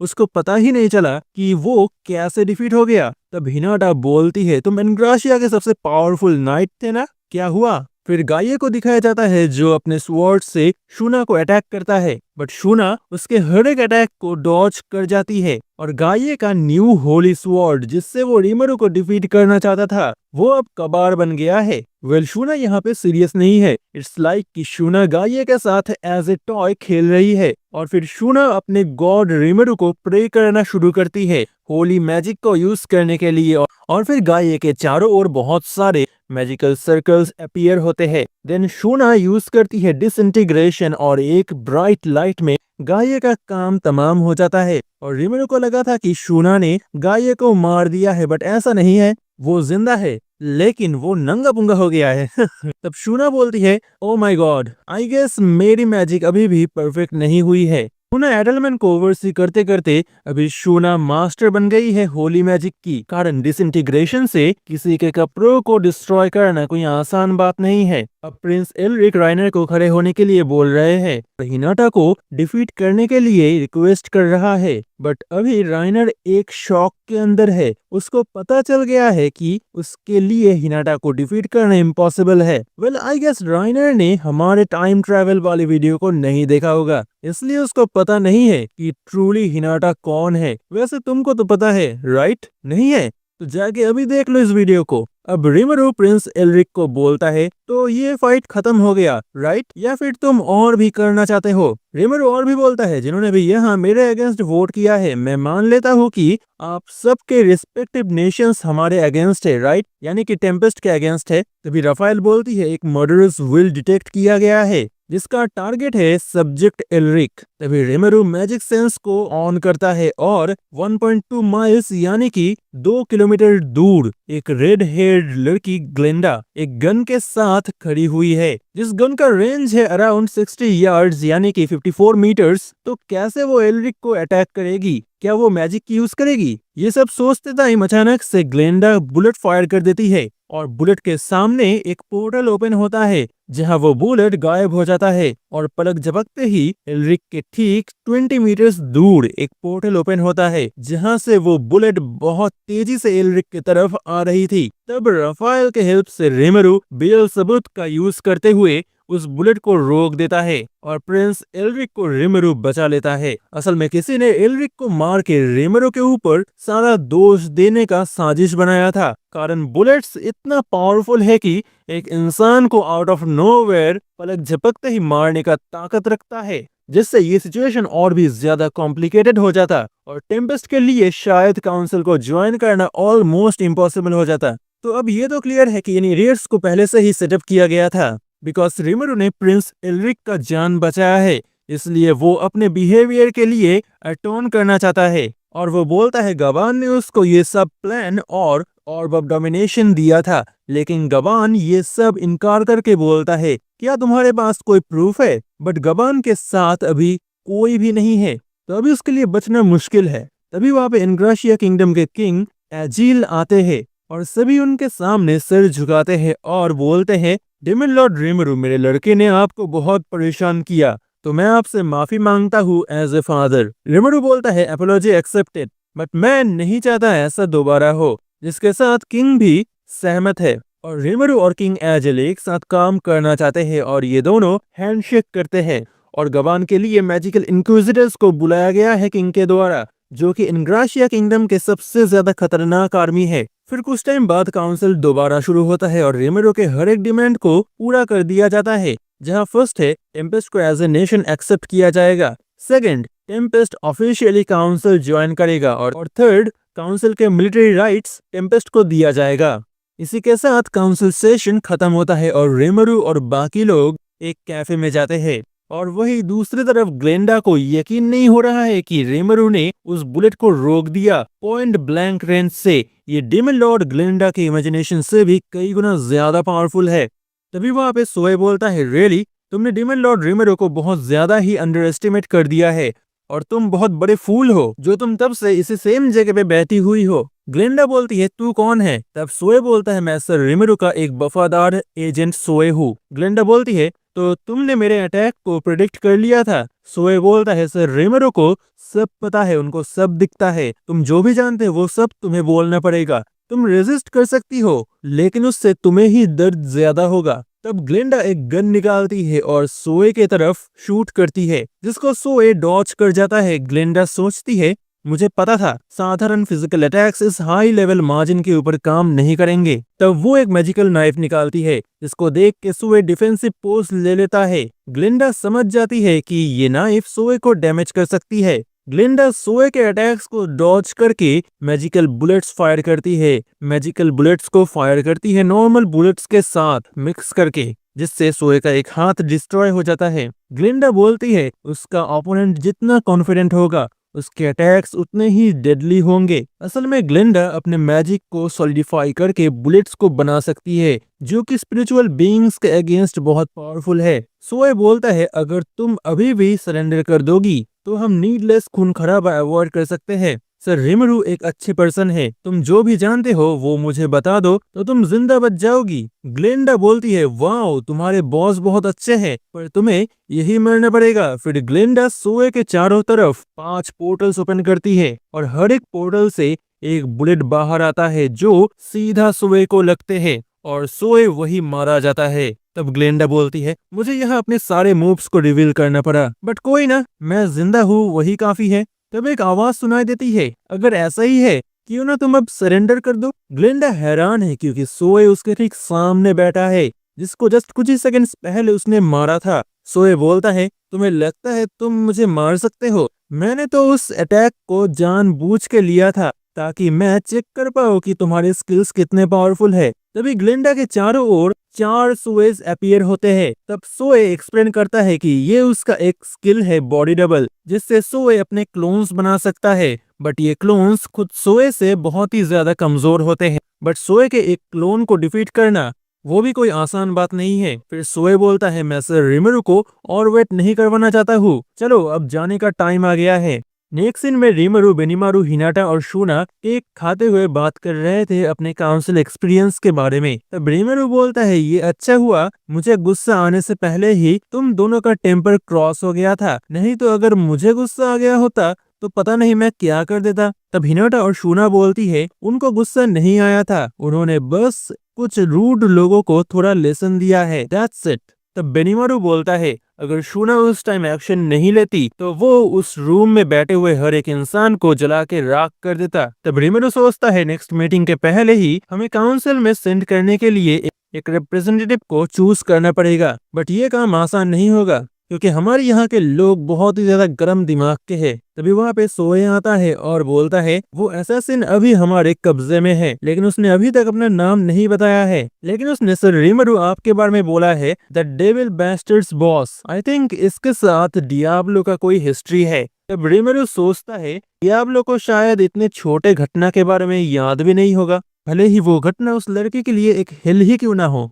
तब हिनाटा बोलती है इस असैसिन का नाम है ग्लेंडा AKA राइजिंग सी और ये मास्टर रॉक्स या 3 बैटल सेजेस में से एक है जो कि पहले हिनाटा के अंदर काम करती थी। ग्लेंडा हिनाटा को देख के चौंक जाती है। हिनाटा ग्लेंडा को देख के बोलती है तुम्हें देख के लग रहा है तुम अच्छे ही हो। तब ग्लेंडा बोलती है मुझे मार दो, हिस्ट्री में सभी कैप्चर्ड स्पाइस का यही हाल होता है। तो हिनाटा रिमरू को पूछती है कि क्या वो ग्लेंडा को पहले इंट्रोगेट कर सकती है। रिमरू उसको परमिशन दे देता है। हिनाटा ग्लेंडा से पूछती है तुम्हें किसी ने प्रिंस एल्रिक को मर्डर करने के लिए ऑर्डर दिया था क्या। ग्लेंडा बोलती है हाँ तुम सही बोल रहे हो। हिनाटा बोलती है तो तुम ये काम करके रिमरू को एज ए कल्प्रिट फ्रेम करना चाहती थी और टेम्पस्ट को काउंसिल को ज्वाइन करने से रोकना चाहती थी। तब ग्लेंडा बोलती है उसको कोई डिटेल्स बोला नहीं गया था, वो बस ऑर्डर्स को फॉलो कर रही थी। तब हिनाटा बोलती है उसको लगा था कि वेस्टर्न होली चर्च में काउंसिल का कोई स्पाई है और ग्लेंडा को जिन्होंने काम दिया था आई थिंक वही शैडोज से काउंसिल को भी कंट्रोल करते हैं। ग्लेंडा इसका कोई आंसर नहीं देती है।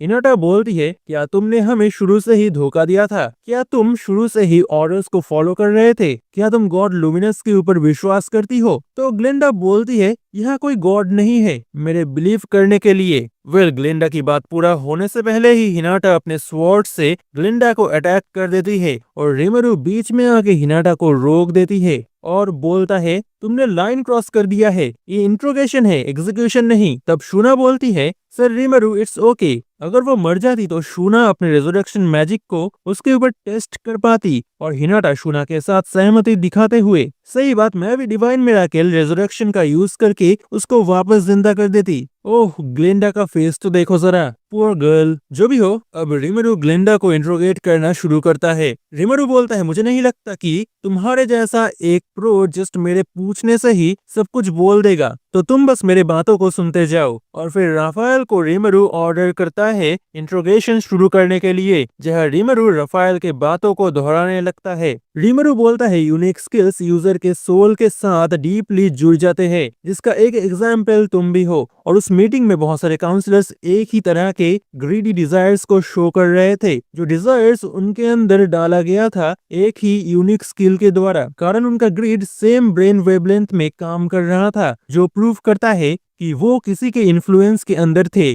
और जिसका शिकार तुम भी हो ग्लेंडा।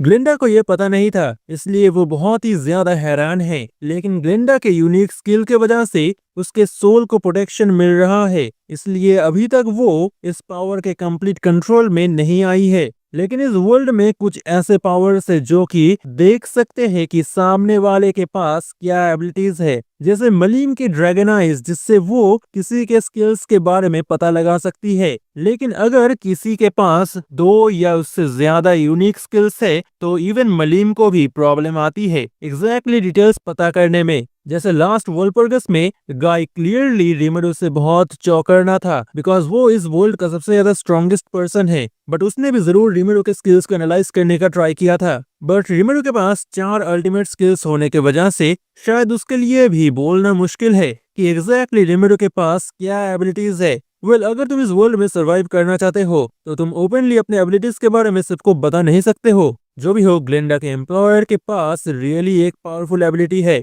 और ग्लिंडा भी इस बात पे सहमति देती है। रिमेरो फिर से बोलना शुरू करता है कि फाउंडर्स फेस्टिवल में भी कुछ लोग थे जो ऐसे ही पावर्स के द्वारा इन्फ्लुएंस थे, जैसे गाये जिसको शूना ने आज डिफीट कर दिया, और कुछ मर्चेंट्स थे जो इसके कंट्रोल के अंदर थे। यानी कि एक ही टाइम पर बहुत सारे लोगों के ऊपर इस एबिलिटी का यूज किया गया था। इसका मतलब ये है कि वो स्किल यूजर ज्यादा दूर नहीं है। तो तुम्हारा क्लाइंट हमारे फाउंडर्स फेस्टिवल में आया था। मेरा एनालिसिस एंड एसेस बहुत शार्प है। अगर कोई उनके स्किल्स या ट्रू मैजिकल काउंट्स को सप्रेस करना चाहते हैं तो मुझे पता चल जाता है। तो रिमेरो ने ऐसे लोगों के ऊपर नजर रखने के लिए सोए और अपने सबॉर्डिनेट्स को ऑर्डर दिया था। रिमेरो ग्लिंडा से पूछता है, क्या तुम्हारे क्लाइंट्स का नाम मारियाबेल रोजो है? ग्लिंडा बोलती है उसको इस बारे में कुछ पता नहीं है, बट हिनाटा बोलती है रोजो फैमिली इन सब में इन्वॉल्व है। ग्रैनविल रोजो, जो रोजो फैमिली का फाउंडर और फॉर्मर हीरो, जो कि संडे प्रिस्ट नेम से भी जाना जाता है,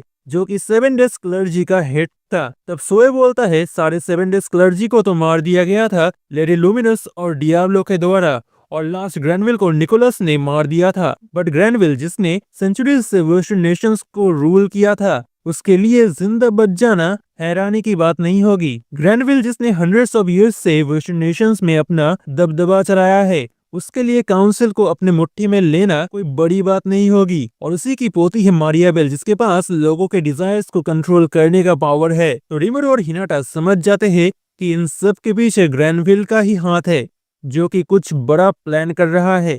ग्लिंडा चीख उठती है कि उसने तो कुछ बताया ही नहीं, बट कैसे उनको सब कुछ पता चल गया। ग्लिंडा बोलती है अब वो मुझे मार देंगे। रिमेरो बोलता है तुम्हारे एबिलिटीज के साथ तुम आसानी से भाग सकती हो, तो क्या ये मारियाबेल बहुत ज्यादा ही खतरनाक है? ग्लिंडा बोलती है ऐसा नहीं है, असल में मेरे जैसे समन लोगों के ऊपर कर्स लगा दिया जाता है ताकि हम भाग ना सके। अगर कोई भागने का ट्राई करता है तो ये लोग उस पर्सन के सोल को क्रश कर देते हैं, और अगर वो मेरे सोल को क्रश कर देते हैं तो वही मेरी डी एंड हो जाएगी। हिनाटा बोलती है अगर तुम्हारे सोल के ऊपर कर्स लगा हुआ है तो रेजरेक्शन भी कोई हेल्प नहीं कर सकती है। तो रिमेरो रफाएल को पूछता है क्या तुम इस कर्स को रिमूव कर सकते हो, जिसका आंसर है यस। तो रिमेरो बोलता है जाओ तुम फ्री हो, जाओ तुम अपने लाइफ को जी सकती हो। ग्लिंडा बोलती है हाँ, मरने से पहले एहसास दे रहे हो। देन रिमेरो बोलता है उसने कर्स को रिमूव कर दिया है, अब तुम टोटली फ्री हो एंड जाके तुम अपनी जिंदगी को जी सकती हो। ग्लिंडा को यकीन नहीं हो रहा है। वो रिमेरो से पूछती है क्या तुम रियली ये कर सकते हो? तो हिनाटा ग्लिंडा को एक चीज क्लियरली बोलती है कि उसने खुद गॉड लुमिनस को धोखा दिया है, इसलिए वेस्टर्न होली चर्च कभी भी उसको माफ नहीं करेगी। लेकिन मुझे पता है कि तुमसे ये जबरदस्ती करवाया गया था, इसलिए मैं तुम्हें एक चांस देती हूँ। तब ग्लिंडा बोलती है कि वो एक फेवर चाहती है, इसके बदले में वो जो भी जानती है वो सब शेयर करेगी। तो ग्लिंडा रिमेरो को रिक्वेस्ट करती है उसको एक काम देने के लिए। वो कोई भी काम कर सकती है और वो रिमेरो के प्रति लॉयल भी रहेगी। तब ग्लिंडा बोलती है अगर तुम्हें मेरे ऊपर विश्वास नहीं है तो मैं अभी एक सीक्रेट रिवील करूंगी जो तुम्हें पता नहीं है। मुझे पता नहीं है कि मारियाबेल की एंड गेम क्या है, बट फ्री यूनियन के हेड यूकी कागुरेज़ाका कंप्लीटली मारियाबेल के कंट्रोल में है और अब ग्लेंडा रेमरो के प्रति वफादारी दिखाते हुए उसके प्रति लॉयल्टी का शपथ लेती है और अब वो टेम्पेस्ट में काम करती है। टेम्पेस्ट के डाइनिंग हॉल में रेमरो और बाकी लोग ग्लेंडा को ले आते हैं खाना खाने के लिए, जहां हमें पता चला कि टेम्पेस्ट में वर्कर्स को सैलरी देने का कोई नियम नहीं है, बल्कि यह मेरिट पॉइंट्स के द्वारा चीजों को लिया जा सकता है, जहां मेरिट पॉइंट्स पूरी तरह से एक इंडिविजुअल के काम के ऊपर डिपेंड करता है। मतलब अगर तुम काम में अच्छे हो तो मेरिट पॉइंट्स भी ज्यादा मिलेगा और वाइस वर्सा। तो यहाँ बेनिमारू, सोए, शूना, ग्लेंडा और रेमरू डाइनिंग हॉल में इकट्ठा हुए हैं खाना खाने के लिए। तो वही हमें पता चला कि रेमरू को हर दिन के स्पेशल फूड्स पहले से ही पिकअप करके रख दिया जाता है और वही दूसरे लोगों को इसी खाने को खाने के लिए पूरा दिन लाइन में रहना पड़ता है और जिनके पास इनफ मेरिट पॉइंट्स है वो तो जाके आराम से खरीद सकते हैं। तो रेमरू ग्लेंडा को उसके तरफ से स्पेशल फूड्स ऑफर करता है और उसको सोए के अंडर टीम कुरायामी के अंदर डाल दिया जाता है। उसके स्किल्स सोए के आई वर्क के लिए यूजफुल साबित हो सकता है और ऊपर से सोए के निगरानी में रेमरू के खिलाफ जाने का ट्राई नहीं कर पाएगी। जो भी हो, इधर ग्लेंडा को टेम्पेस्ट की स्पेशल फूड्स इतना ज्यादा ही पसंद आता है कि वो बोलती है वो अब पैसों के लिए नहीं बल्कि मेरिट पॉइंट्स के लिए जिएगी। तो जो भी हो, रेमरू अब ग्लेंडा को मारियाबेल के बारे में, उसकी बात यूकी के माइंड कंट्रोल के बारे में कंटिन्यू करने को बोलता है। ग्लेंडा ने खुद ये सब नहीं देखा था, बल्कि उसने मारियाबेल, यूकी और काउंसलर जोहान के बातों को सुना था, जहां मारियाबेल खुद यूकी के सामने बोलती है उसने कैसे यूकी को अपना पपेट बना रखा है, जहां ये सब सुनने के बावजूद भी यूकी के लिए ये एग्जैक्ट चल क्या रहा है ये समझना इम्पॉसिबल है। ये सुन के रेमरू को लगता है ग्लेंडा उसके यूनिक स्किल के वजह से बच गई थी, लेकिन जैसा कि यूकी ने रेमरू को बोला था, इस वर्ल्ड में आने के बाद यूकी को कोई यूनिक स्किल ना मिलने की वजह से ही उसको मारियाबेल के पावर्स से प्रोटेक्शन नहीं मिला और वो मारियाबेल के टॉय में बदल गया है। तो यहाँ काउंसिलर जोहान असल में 5 एल्डर्स में से एक है जो कि काउंसिल ऑफ द वेस्ट को शैडोज से कंट्रोल करते हैं, जिसका लीडर है खुद ग्रैंडविल और गावान भी इन 5 एल्डर्स में से एक था। लेकिन रेमरू ने काउंसिल में जो देखा उस हिसाब से जोहान और गावान उतने करीब लगते नहीं हैं। तब ग्लेंडा बोलती है कि मारियाबेल अपने पपेट्स को एक दूसरे के अगेंस्ट लड़वा के खुद का फायदा करवाने में माहिर है। अगर गावान का प्लान सक्सेसफुल होता तब तो अच्छा है, लेकिन अगर वो फेल हो जाए तब जोहान रेमरू के प्रति गुड इम्प्रेशन बना के रेमरू के करीब आ सकता है और दोनों तरफ से ही वही जीतेगी। तब रेमरू बोलता है मुझे समझ नहीं आता है कि ये लोग मुझे अपना दुश्मन समझते क्यों है। मैं तो एक हार्मलेस स्लाइम हूँ जो कि एक मक्खी भी नहीं मार सकता है। जो सुन के सब लोग चौंक जाते हैं और ग्लेंडा बोलती है सर आप जिस टाइप के फाइट्स पिक करते हैं इस हिसाब से तो ऑब्वियसली लोग आपके ऊपर हॉस्टाइल होंगे ही। और बेनिमारू भी बोलता है एक बार डियाब्लो ने उसको बोला था कि कैसे रेमरू आने वाले समय में पूरे वर्ल्ड इकोनॉमी को अपनी मुट्ठी में ले लेगा और काउंसिल को वो अपने कंट्रोल में लेना चाहता है और सोए भी इसी ग्रैंड प्लान के हिसाब से ही अपने स्पाई वर्क को चला रहा है। तब हिनाटा रेमरू को बोलती है कि क्या तुम्हें ये पता भी नहीं चला था कि तुम ये कर रहे हो। ये कुछ ऐसा है कि अगर कोई नया मर्चेंट आके तुम्हारे ही बाजार में तुम्हारे ही बिजनेस को बर्बाद कर दे तो क्या तुम उसको वेलकम करोगे। अभी के लिए रेमरू बोलता है अभी हम जस्ट वेस्टर्न नेशंस में मेन इकोनॉमिक सपोर्ट बनना चाहते हैं और रेमरू सोए को रोजो फैमिली और 5 एल्डर्स के बारे में इन्वेस्टिगेट करने को बोलता है। तो हिनाटा रेमरू को गिल्ड से चौकन्ना रहने को बोलती है और रेमरू भी अभी गिल्ड को जितना हो सके उतना अवॉइड करने का डिसीजन लेता है। तभी गॉप्टा बोलता है सर रेमरू आप तो गिल्ड के वाइस मास्टर के साथ घूमने जाने वाले थे ना, जिसको आप बहुत ब्रैग कर रहे थे कि आप रूइंस को एक्सप्लोर करेंगे और अभी आप उसके बारे में भूल गए। तब रेमरू को याद आया कि हाकुरो ने क्लेमेन के कैसल में रहते हुए वहाँ के एल्फमेट से उसको डिस्टेफ के एंशिएंट रूइंस के बारे में पता चला है और क्योंकि गिल्ड की वाइस मास्टर कागली रूइंस के बारे में एक्सपर्ट है इसलिए रेमरू ने उसको इस रूइन एक्सप्लोर करने के लिए रिक्वेस्ट किया था। और अभी ये चीज कैंसिल किया जा नहीं सकता है कारण क्लेमेन के डिफीट के बाद अभी डिस्टेव एरिया मिलीम के टेरिटरी के अंदर आता है, इसीलिए रेमरू ने मिलीम को भी इस एक्सप्लोरेशन में इनवाइट किया है और वो मान भी गई है। टू बी ऑनेस्ट वो कुछ ज्यादा ही खुश है। बेनिमारू बोलता है ये 100% खुद चल के एनिमी के ट्रैप में जाना हो जाएगा। रिमेरू बोलता है अभी हम कर भी क्या सकते हैं, लेकिन इस एक्सपेडिशन में शियोन तो मुझे गार्ड करेगी ही, और एक बंदा जिसको मलीम अपने ट्रेडिंग से शेप में लेने की ट्राई कर रहा है। गोप्टा, मैं तुम्हारे पास बहुत ब्रैक कर रहा था ना, तो तुम भी हमारे साथ चलोगे है ना? गोप्टा बोलता है हाँ मैं जेलस था, लेकिन अभी जब लग रहा है कि यहाँ एक कंफर्म्ड एनिमी अटैक हो सकता है तो वहाँ मेरे जाने का कोई इच्छा नहीं है, और वैसे भी मुझे एक सिटी को गार्ड करना है। तब बेनिमारू बोलता है डोंट वरी गोप्ता, हम है ना सिटी को गार्ड करने के लिए। और इसके बाद हिनाटा लुबिलियस में लौट जाती है, और जाने से पहले रिमेरू उसको अपने तरफ से लुमिनस को हाय बोलने को बोलता है, और हिनाटा रिमेरू को बोलती है कि तुम बहुत ज्यादा ही केयरलेस हो जाते हो तो सावधान रहना। तो हिनाटा के जाने के बाद रिमेरू सोचता है कि क्या ये हिनाटा की फ्लर्टिंग का तरीका है, तो रफाएल तब बोलती है नो ऐसा नहीं है। तो अब डिसाइड हो गया है कि शियोन और गोप्टा रिमेरू के साथ जाएंगे। देन हमें मारियाबेल, यूकी और जोहान की मीटिंग को दिखाया जाता है, जहां ये लोग गावान के बारे में बात कर रहे थे कि एक इतना बड़ा डिजास्टर उसने कर दिया, और मारियाबेल बोलती है शायद गावान इनग्राशिया के राज परिवार के प्रति वीक हो गया था, नहीं तो इतने दिनों में वो उनको हमारे कंट्रोल के अंदर ले आता। तब जोहान बोलता है इवन रोजोस के लिए इनग्राशिया के सेंट्रल कोर्ट तक पहुंचना मुश्किल है, तो हम गावान से ये एक्सपेक्ट नहीं कर सकते हैं। तब मारियाबेल बोलती है ऐसा नहीं है, सेंट्रल कोर्ट को कंट्रोल में लेना कोई बड़ी बात नहीं है, जस्ट राज परिवार के एक छोटे बच्चे को छोड़ के सब लोगों को मार दो, और उस बच्चे के साथ अगर गवान का ब्लड रिलेशन हो तब तो कोई प्रॉब्लम ही नहीं होगा उस किंगडम को हमारे मुट्ठी में लेने से। और अगर तुम्हें रोजो फैमिली के गोल्स को पूरा करना है तो इतना तो करना ही पड़ेगा, और ये ब्लडशेड के हिसाब से एक पीसफुल तरीका है।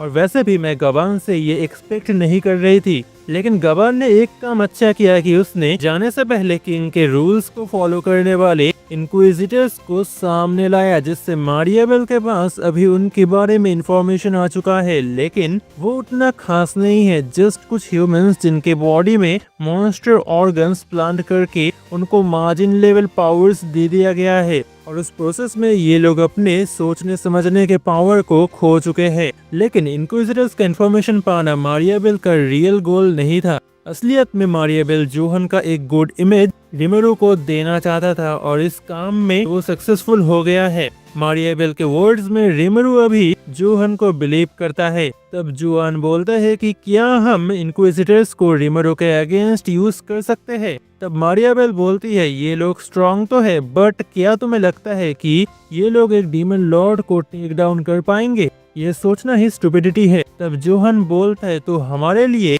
अभी डीमन लॉर्ड के साथ काम करना ही बेस्ट ऑप्शन होगा।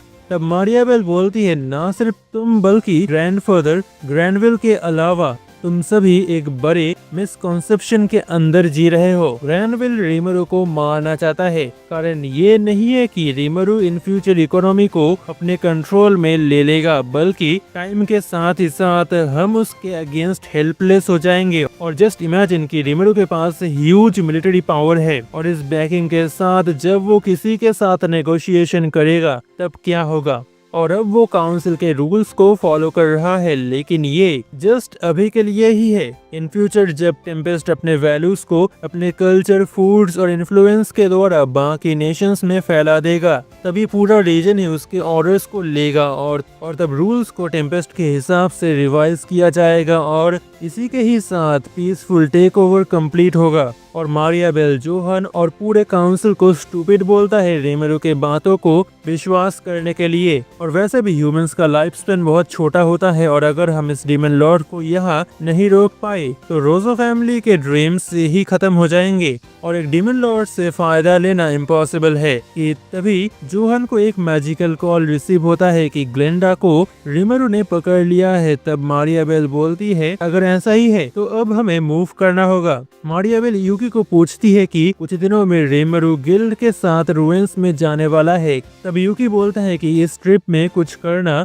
ठीक नहीं होगा, कारण इस एक्सप्लोरेशन में ना सिर्फ रिमेरू बल्कि डीमन लॉर्ड मिलीम भी ज्वाइन करेगी और हमें लॉन्ग टर्म प्लान्स के ऊपर ज्यादा फोकस करना चाहिए। और अभी रिमेरू के ट्रस्ट को हमें जीतना होगा। कि मारिया बेल बोलती है नहीं, हम ऐसा नहीं कर सकते हैं, जस्ट टेम्पेस्ट के ग्रोथ को देखो। क्लियरली टाइम के साथ रिमेरू और भी पावरफुल हो जाएगा और दूसरी तरफ डीमन लॉर्ड मलीम एंशिएंट टाइम से डिस्ट्रॉयर नेम से जाने जाती है, जिसका कारण है और फिर मारिया बेल बोलती है ओके, तो हम डीमन लॉर्ड रिमेरू और मलीम दोनों को ही एक साथ खत्म करेंगे। और वो यूकी को बोलती है कि बहुत दिनों पहले मारिया बेल ने यूकी के द्वारा एक चीज को ड्रैगन्स नेस्ट से सप्लाई किया था और अभी टाइम आ गया है उसको यूज करने का। जिस बात को सुन के यूकी का फेस अजीब हो जाता है और वो बोलता है वो खुद उस चीज को कंट्रोल कर नहीं सकता है। और मारिया बेल बोलती है कोई बात नहीं, ये चीज मिलीम की ही है, हम तो बस उसको ये अब वापस लौटाने वाले हैं।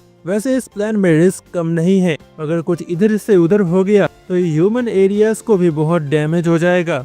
बट मारिया बेल ये रिस्क लेने के लिए रेडी है और यूकी बोलता है अगर ऐसा ही है तो 100% मिलीम रिमेरो को इन सब में इन्वॉल्व होने नहीं देगी और वो खुद इसका सामना करेगी और रिमेरो को हम मलीम से अलग करके उसके माइंड को हमारे कंट्रोल में ले लेंगे। लेकिन एक चिंता का विषय है स्टॉर्म ड्रैगन वेल्डोरा। यूकी बोलता है अगर हम माइंड कंट्रोल में फेल हो जाते हैं तो हमें रिमेरो को मारना ही होगा और उस केस में वेल्डोरा रैम्पेज कर सकता है और ह्यूमैनिटी पूरी तरह से डिस्ट्रॉय हो जाएगी। लेकिन मारिया बेल को इसका कोई चिंता नहीं है, कारण उसको पता है अगर वेल्डोरा रियली ऐसा कुछ करेगा तो डीमन लॉर्ड लुमिनस चुप नहीं बैठेगी। मे भी एक तीर से 3 या 4 निशाने हम लगा पाएंगे। और वैसे भी 7 डेज क्लर्जी का एंड और ग्रैनविल के ऊपर से लुमिनस की ट्रस्ट जाने के बाद अभी हिनाटा रिमेरो के बहुत क्लोज हो गई है और अगर ऐसा ही चलता रहा तो उनके ऊपर रिमेरू अपना इन्फ्लुएंस बढ़ाता रहेगा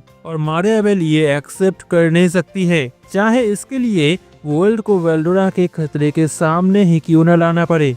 नेक्स्ट सीन में रिमेरू एक मीटिंग होस्ट करते हुए ग्लेंडा के साथ सबका परिचय करवाता है और कुरोबे ग्लेंडा के गन को देख के बहुत ज्यादा ही क्यूरियस हो जाता है कि अगले ही दिन वो एक ट्रायल वर्जन बना देता है। और फिर कुछ दिन बीत जाते हैं और फाइनली दिन आ जाता है जहां रिमेरू और मलीम अपने न्यू एक्सपीडिशन आउटफिट में बहुत अच्छे दिख रहे हैं और वो शियोन और गोप्टा के साथ पहुंच जाते हैं इनग्राशिया के गिल्ड हेडक्वार्टर्स में, जहां कागली उनका वेलकम करती है और मलीम के साथ कागली की फर्स्ट मुलाकात होती है और मलीम अपने मलीम आई से चेक करके देख के रिमेरू को बोलती है कोई प्रॉब्लम नहीं है। और फिर कागली एक्सपीडिशन टीम के साथ रिमेरू और बाकियों को इंट्रोड्यूस करती है, जिनके गियर को देखकर गोप्टा सोचता है इन लोगों के हेवी ड्यूटी गियर्स के सामने हमारे कपड़े कहीं के लग नहीं रहे हैं। जो भी हो, ये अभी अपने लगेज को पैक कर रहे हैं और रिमेरू को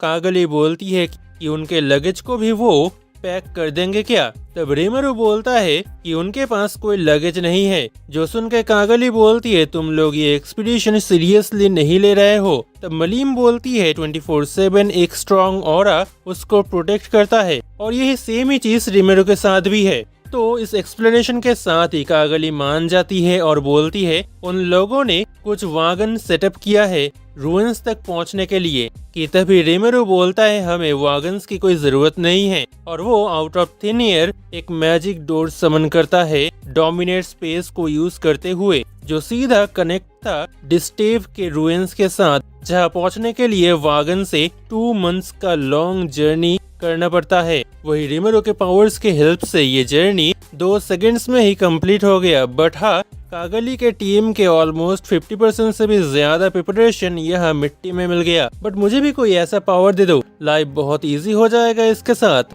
वेल जो भी हो, रिमेरू और बाकी लोग रूइंस को एक्सप्लोर करने से पहले रॉयल कैसल में डार्क एल्व्स उनका वेलकम करते हैं। असल में रिमेरू ने पहले से ही उनको इंस्ट्रक्शन दे के रखा था। तो कुछ टाइम बाद डार्क एल्व्स रिमेरू और बाकियों को कैसल का टूर करवाते हैं, जो कि एक समय क्लेमन का स्ट्रॉन्ग होल्ड था और आसपास और किसी मैजिक बॉर्न का सेटलमेंट ना होने के बावजूद भी ये डार्क एल्व्स यहाँ आराम से रह रहे हैं। वैसे अभी के लिए गिल्ड इनको सपोर्ट कर रहा है और इस एक्सपीडिशन के बाद ये जगह मिलीम की हो जाएगी। तो मिलीम बोलती है कि डोंट वरी, तुम लोग भी मेरे सिटीजन हो, तुम नेशन में अपना रोल निभाना और फूड सप्लाईज की चिंता तुम्हें करने की जरूरत नहीं होगी। तो एल्डर डार्क एल्फ उनको रूइन एंट्री के पास ले आती है जो कैसल के अंदर ही है। तो इस रूइन को 3 पार्ट्स में डिवाइड किया गया है, लेकिन केवल टॉप सेक्शन को ही ये डार्क एल्प्स अच्छे से जानते हैं, कारण उसके बाद मिडिल फ्लोर में केवल क्लेमे नहीं जा सकता था और डीपेस्ट फ्लोर अभी भी एक मिस्ट्री है। और फर्स्ट फ्लोर के ट्रेजर्स को ऑलरेडी निकाल लिया गया है और यहाँ एंशिएंट हेवेंस मैजिक का यूज करते हुए चारों तरफ ब्राइट डे लाइट जैसा है कि किसी को लगेगा ही नहीं कि ये जगह अंडरग्राउंड है। ना ही सिर्फ फर्स्ट फ्लोर बल्कि मिडिल और डीप फ्लोर भी ऐसे ही ब्राइट है और यही डीपेस्ट फ्लोर के सेंटर में है एक क्रिप्ट। तो गॉप्टा बोलता है कि अगर यहाँ एक क्रिप्ट है तो क्या घोस्ट रूइन से बाहर नहीं आते हैं? तब एल्डर डार्क एल्फ बोलती है नहीं, रूइन के मिडिल फ्लोर के गेट को ओपन करने का पावर केवल क्लेमन के पास ही था। तब मिलीम और शियोन एक साथ बोलते हैं कि हम इस डोर को एक ही बार में डिस्ट्रॉय कर देंगे। कि रिमरून को डांट के बोलता है कि हमें इस डोर को भी इन्वेस्टिगेट करना है, तो तुम लोग कुछ डिस्ट्रॉय करने का सोचना भी मत। तो फर्स्ट फ्लोर के एल्फ सेटलमेंट्स को पार करके रिमरू और बाकी लोग एक ह्यूज गेट के सामने पहुंचते हैं, जो गेट डिफेंस मैकेनिज्म का एक पार्ट है जो कि एंशिएंट मैजिक के द्वारा पावर्ड है। तो उनको केयरफुल रहना होगा वरना पूरे एंशिएंट रूइंस का डिफेंस मोड एक्टिव हो जाएगा। वेल क्लेमेन अपने स्किल मैनिपुलेटर को यूज करके इस मैजिक सील को बाईपास कर पाता था, लेकिन रिमरू के पास इससे भी कई गुना ज्यादा पावरफुल स्किल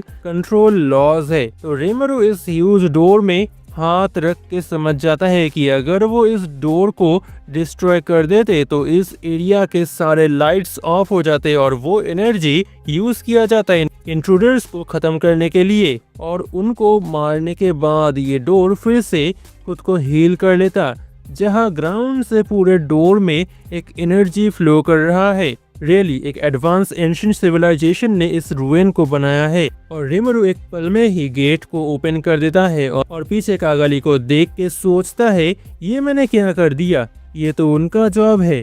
वेल कागली बोलती है नहीं नहीं इट्स ओके। तो रिमरू सोचता है कि वो अब साइडलाइंस में रह के बाकियों को अपना काम करने देगा। बट तुम्हें क्या लगता है कि इस टीम के साथ चुपचाप बैठना क्या पॉसिबल होगा रिमरू के लिए? तो कागली और बाकियों को रिमरू मैजिक सील और इंक्रिप्शन के बारे में बता रहा था कि तभी डार्क एल्व्स उनको डिनर के लिए बुलाते हैं और तब वो डिसाइड करते हैं कि आज के लिए ये जर्नी यहीं तक रहने देते हैं। और नेक्स्ट डे ये लोग अपने जर्नी को कंटिन्यू करते हैं मिडिल फ्लोर के गेट को ओपन करके, जो जगह ऊपर जैसा ब्राइट नहीं है, जहां डिम ब्लू लाइट लगे हुए हैं चारों तरफ, जहां सीलिंग पहले से बहुत नीचे है और ये कॉरिडोर भी बहुत नैरो है, अराउंड 6.5 फीट वाइड, जो जगह चलने के लिए उतना भी कंफर्टेबल नहीं है। वेल रिमरू और मलीम हाइट में छोटे हैं तो उनको उतना प्रॉब्लम नहीं होता है। तो ये जगह एक मेज जैसा है और रिमरू और मलीम रास्ता डिटेक्ट करते हुए टीम को लीड कर रहे हैं और उनके पीछे है कागली और उनका टीम, और इस टीम के पीछे है शियोर और गॉप्टा जो सब लोगों को गार्ड कर रहे हैं, और रिमरू के शैडो में है रांगा और एल्डर डार्क एल्फ गेट को गार्ड कर रही है। जहां जाते हुए वो बहुत सारे मुराल्स देखते हैं जो खुद में ही बहुत कीमती है, जहां रिमरू के लिए ये एंशिएंट हिस्ट्री को एक्सप्लोर करने जैसा है, वही मलीम के लिए ये एक इमोशनल नॉस्टैल्जिया ट्रिप जैसा है।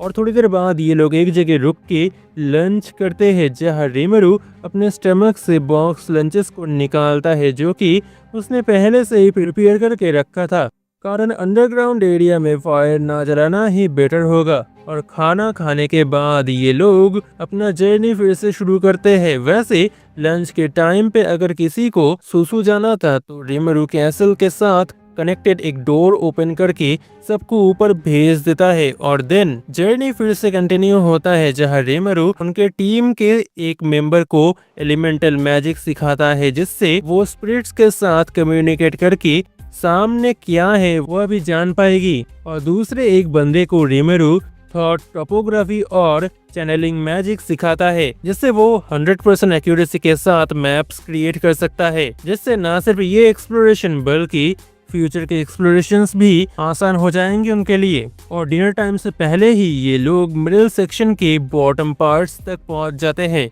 और डे 2 यहीं पे खत्म होता है।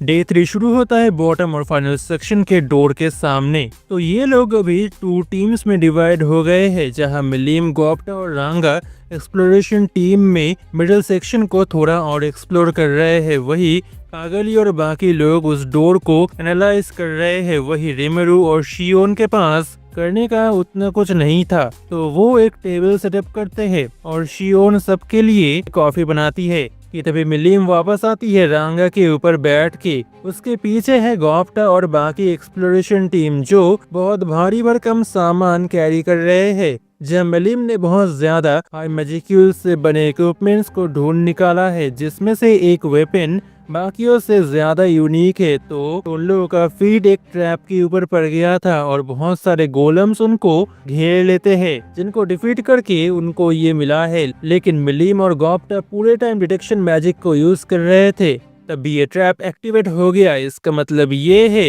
कि यहाँ कुछ ऐसे कॉम्प्लेक्स ट्रैप्स है जो सिर्फ कुछ स्पेसिफिक पर्सन्स के वेवलेंथ्स को ही एक्सेप्ट करते हैं और बाकियों को इंट्रूडर मानते हैं। तो कागली बोलती है, भले ही अभी तक हमें ज्यादा ट्रैप्स देखने को नहीं मिला है, लेकिन ये एरिया इस तरह के ट्रैप से पैक्ड हो सकता है और डोर को एनालाइज करने में भी अभी टाइम लगेगा। तो हम कल इस जर्नी को कंटिन्यू करेंगे कि तभी जमीन कांपने लगता है, सीलिंग से पत्थर गिरने लगते हैं, एक जाइगेंटिक एनर्जी बर्स्ट चारों तरफ फैल जाता है। किसी को पता नहीं है कि क्या चल रहा है, लेकिन कागली अपनी टीम के लोगों को शांत करती है जो लोग डर गए थे। लेकिन ये कोई अर्थक्वेक नहीं है। कि तभी राफेल बोलती है, रूइंस की डिफेंसिव मैकेनिज्म ऑन हो गई है और काउंटलेस गोलम्स उनके तरफ आ रही है और साथ ही कुछ और इंट्रूडर्स रूइंस में घूम रहे हैं। रिमेरो को शक होता है कि ये कागली ने किया है, कारण वो डोर के पास ही थी, तो हो सकता है कि उसने सिक्योरिटी सिस्टम को ऑन कर दिया है और इंट्रूडर्स को बुलाया है, बिकॉज यहाँ टाइमिंग बहुत ही कैलकुलेटिव है। बट फिर भी यहाँ थॉट कम्युनिकेशन का कोई साइन नहीं है और मिलीम के आसपास अगर कोई थॉट कम्युनिकेशन करने की ट्राई करेगी तो मलीम को पता चल जाएगा। तब राफेल बोलती है, सोल कॉरिडोर के थ्रू हिडन कम्युनिकेशन किया जा सकता है। वेल, अभी रिमेरो के लिए कुछ भी श्योरली बोलना मुश्किल है कि यहाँ कल्प्रिट कौन है, लेकिन अभी के लिए वो यहाँ सबको प्रोटेक्ट करेगा बोलता है। और इसी समय सेकेंड एनर्जी बर्स्ट से फिर से चारों तरफ कांपने लगता है। तब रिमेरो मैजिक सेंस का यूज करते हुए दूर आसमान में एक ह्यूज ड्रैगन को डिटेक्ट करता है जो साइज में वेल्डोरा से भी बड़ा है, जिसका स्किन सड़ गया है और उसके बॉडी को वन वर्ड में एक ज़ॉम्बी बोलना सही होगा, लेकिन उसके अंदर से हाईली डेंस मैजिक्यूल्स निकल रहे हैं। इसका सामना किसी अवेकन डीमन लॉर्ड के लिए भी पॉसिबल है क्या? यही क्वेश्चन रिमेरो के मन में आता है, जो कि आराम से एक कैटास्ट्रोफी लेवल थ्रेट है, जिसके सामने क्रिप्टिस किसी मक्खी से ज्यादा नहीं होगा,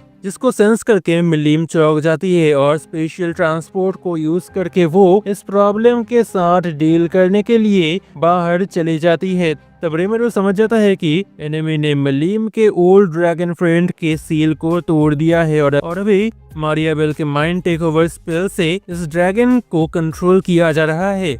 और रिमेरो और एक्सपीडिशन टीम के सामने बहुत सारे गोलम्स इकट्ठा होते हैं, जिनके साथ शियोन और गोप्टा तो फाइट तो करने जाते हैं, लेकिन नैरो कॉरिडोर में शियोन के लिए अपना स्वॉर्ड यूज करना मुश्किल हो रहा है और वो गोलम्स के अटैक्स के सामने एक्सपोज हो गई है। तब रिमेरो बॉटम सेक्शन के डोर को ओपन करता है और वो लोग नीचे क्रिप्ट एरिया में पहुंचते हैं, जो जगह बहुत बड़ा और ब्राइट ग्रास फील्ड जैसा है, जहां उनको फॉलो करते हुए गोलम्स नीचे पहुंचते हैं। लेकिन यहाँ शियोन फ्रीली मूव कर पा रही है और अभी गोलम्स का वो चूरमा बना रही है और मीनवाइल रिमेरो खुद के ऊपर से अभी सारे लिमिटेशंस को रिमूव करके आने वाले एनिमी के लिए रेडी हो जाता है। लेकिन अभी के लिए शियोन, गोप्टा और रांगा सिचुएशन को अच्छे से मेंटेन कर रहे हैं, तो रिमेरो अभी थोड़ा फ्री है और इसी टाइम कागली रिमेरो को उसके एनिमी और कॉन्फ्लिक्ट के बारे में कुछ क्वेश्चंस करती है, जैसे एक डीमन लॉर्ड होने के वजह से ही ये लोग रिमेरो को अटैक कर रहे हैं और इन सेंस ये सही भी है। रिमेरो बोलता है, फैलमुथ क्लेमेन और ऑलमोस्ट सभी टाइम दूसरे लोग रिमेरो को परेशान करने के लिए आते हैं, लेकिन हाँ,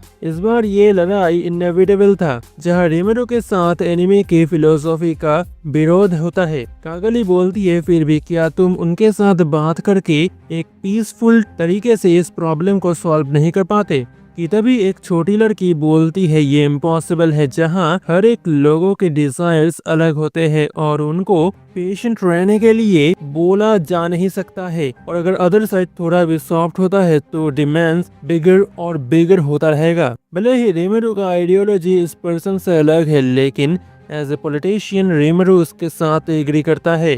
रेमेरो बोलता है, मैं हूँ डेमन लॉर्ड रेमेरो टेम्पेस्ट, तुम कौन हो? तब वो बोलती है, नाइस टू मीट यू, मैं हूँ मारियाबेल रोजो, तुम्हारा एनिमी। मारियाबेल रेमेरो के सामने हाजिर होती है और तब रेमेरो बोलता है, आई नो कि तुम कौन हो, पर इससे पहले कि हम लड़ना शुरू करें, मैं एक सजेशन देना चाहता हूँ कि तुम इस नीडलेस फाइट को अवॉइड करके मेरे अलायंस को ज्वाइन कर लो। जो सुन के मारियाबेल हंसते हुए बोलती है, डेमन लॉर्ड रेमेरो, तू आज यहाँ हारने वाला है, पर अगर तू ये झेल नहीं सकता तो तू मेरे रूल को एक्सेप्ट कर ले। तब रेमेरो कहता है कि हम दोनों के पॉलिसीज में जमीन आसमान का फर्क है, जहां तुम अपने प्रॉफिट और कुछ लोगों के पैसों को बचाने के लिए इनोसेंट लोगों के तकलीफ के बारे में भी नहीं सोचते हो। जो चीज मारियाबेल एक्सेप्ट तो करती है, पर बोलती है, सो व्हाट, ये दुनिया एक ही रूल पर चलता है, सर्वाइवल ऑफ द फिटेस्ट, जहां कमजोर का एक्सप्लॉयटेशन होना आम बात है। बाय द वे, मॉन्स्टर्स भी तो इसी रूल को फॉलो करते हैं, है ना? जो सुन के रेमेरो बोलता है, हाँ ये सच है, पर मुझे लगता है कि इससे कई सारे अपॉर्चुनिटीज बर्बाद हो जाते हैं, जहाँ कुछ लोगों को ग्रो होने के लिए समय लगता है तो कुछ काम करना ही नहीं चाहते हैं, पर इवेंचुअली जब वो इस समय को क्रॉस करते हैं, क्रिएटिव आर्टिस्टिक माइंड जाग उठता है उनके अंदर। तो हर इंसान को लाइफ में एक चांस तो मिलना चाहिए। जोसन के मारियाबेल चीखते हुए बोलती है, क्या तुझे पता नहीं, हम में से कोई भी इक्वली बॉर्न नहीं हुआ है, तो ऑफ कोर्स हमारे अंदर डिफरेंसेस रहेंगे ही, बट अगर फिर भी तू चाहता है सब लोग इक्वली जिए, तो तू एक आइडियलिस्टिक है। आई डोंट नो कि कैसे तेरे जैसा एक चाइल्डिश ड्रीमर एक डीमन लॉर्ड बना, पर इस दुनिया की रियलिटी क्या है वो तुझे सिखाने में मुझे बहुत खुशी होगी। कि तभी रूएंस में एंटर करता है यूकी, जिसको देख के कागली के साथ पूरा एक्सपीडिशन टीम हैरान हो गया है कि यूकी ने उनको बिट्रे किया है, और अब रेमेरो फुल बैटल मोड में ट्रांसफॉर्म होता है। वही रूएंस के बाहर मलीम कियोस ड्रैगन का सामना कर रही है। मारियाबेल के एक पुकार को सुन के गाइए रेमेरो को अटैक करने के लिए दौड़ने लगता है। वेल, अगर तुम्हें ये बंदा याद नहीं तो ये वही एरोगेंट बंदा है जिसने टेम्पेस्ट फाउंडिंग फेस्टिवल के समय झमेला किया था। इसके सामने शियोन आके बोलती है, तुम जैसों के लिए sir Rimuru out of the reach है। कि तभी यूकी शियोन को फाइट के लिए चैलेंज करता है। जो चैलेंज एक्सेप्ट करते हुए शियोन बोलती है, जो खुद एक बच्ची का पपेट है, वो हमें कभी हरा नहीं सकता। तो गॉप्टा, आज वो समय आ गया है जब हम दिखाएंगे कि बिग फोर क्या कर सकते हैं। जो सुनकर रांगा गॉप्टा के शैडो से निकलता है और ये दोनों वुल्फ ट्रांसफॉर्मेशन कंप्लीट करते हैं, जिसको देख के वहां मौजूद एक नाइट पैलाडिन ट्रांसफॉर्म्ड गॉप्टा के साथ लड़ाई के लिए तैयार होती है। इसको देख के रेमेरो फील करता है कि ये बंदी नॉर्मल पैलाडिन से ज्यादा स्ट्रांग है, पर गॉप्टा जिसे मलीम ने ट्रेन किया है तो उसके लिए ये उतनी बड़ी बात नहीं है। तो रेमेरो गाये को देखते हुए उसके ओर अपना एक हाथ उठाता है और विद इन अ सेकेंड गाये की पूरी बॉडी ब्लास्ट हो जाता है। जो देख के मारियाबेल हैरान है कि क्या हुआ, अभी क्या था वो। मारियाबेल अपने स्किल एवरीज से गाये को उसके मैक्सिमम पावर तक पुश किया था, तो भले ही वो डीमन लॉर्ड को मार ना पाए, बट एटलीस्ट उसके हर एक स्किल को मारियाबेल सबके सामने रिवील कर दे, इतना तो स्ट्रांग वो होना चाहिए था। बट गाये पलक झपकते ही यहाँ मर गया। तो कंफ्यूज्ड मारियाबेल को देख के रेमेरो बोलता है, इस पॉइंट पे आके तुम बोल रही हो क्या था वो, तो तुम्हारे पास कोई आइडिया ही नहीं था कि किसके साथ तुम उलझ रहे हो। इसके बाद अगला नंबर तुम्हारा है मारियाबेल रोजो, तो तुम जो भी करना चाहती हो कर लो। तो बैटल के दूसरी तरफ से गॉप्टा और शियोन रेमेरो के इस पर्सनालिटी को विटनेस करके बहुत खुश है। जहां गॉप्टा थोड़ा डरा हुआ लग रहा है, वही शियोन के लिए ये ऐसी एक्सपीरियंस है जो वो डियाब्लो के सामने ब्रैक करने के लिए और वेट नहीं कर पा रही है। लोल, इस लड़की के दिमाग में हमेशा यही चलता रहता है।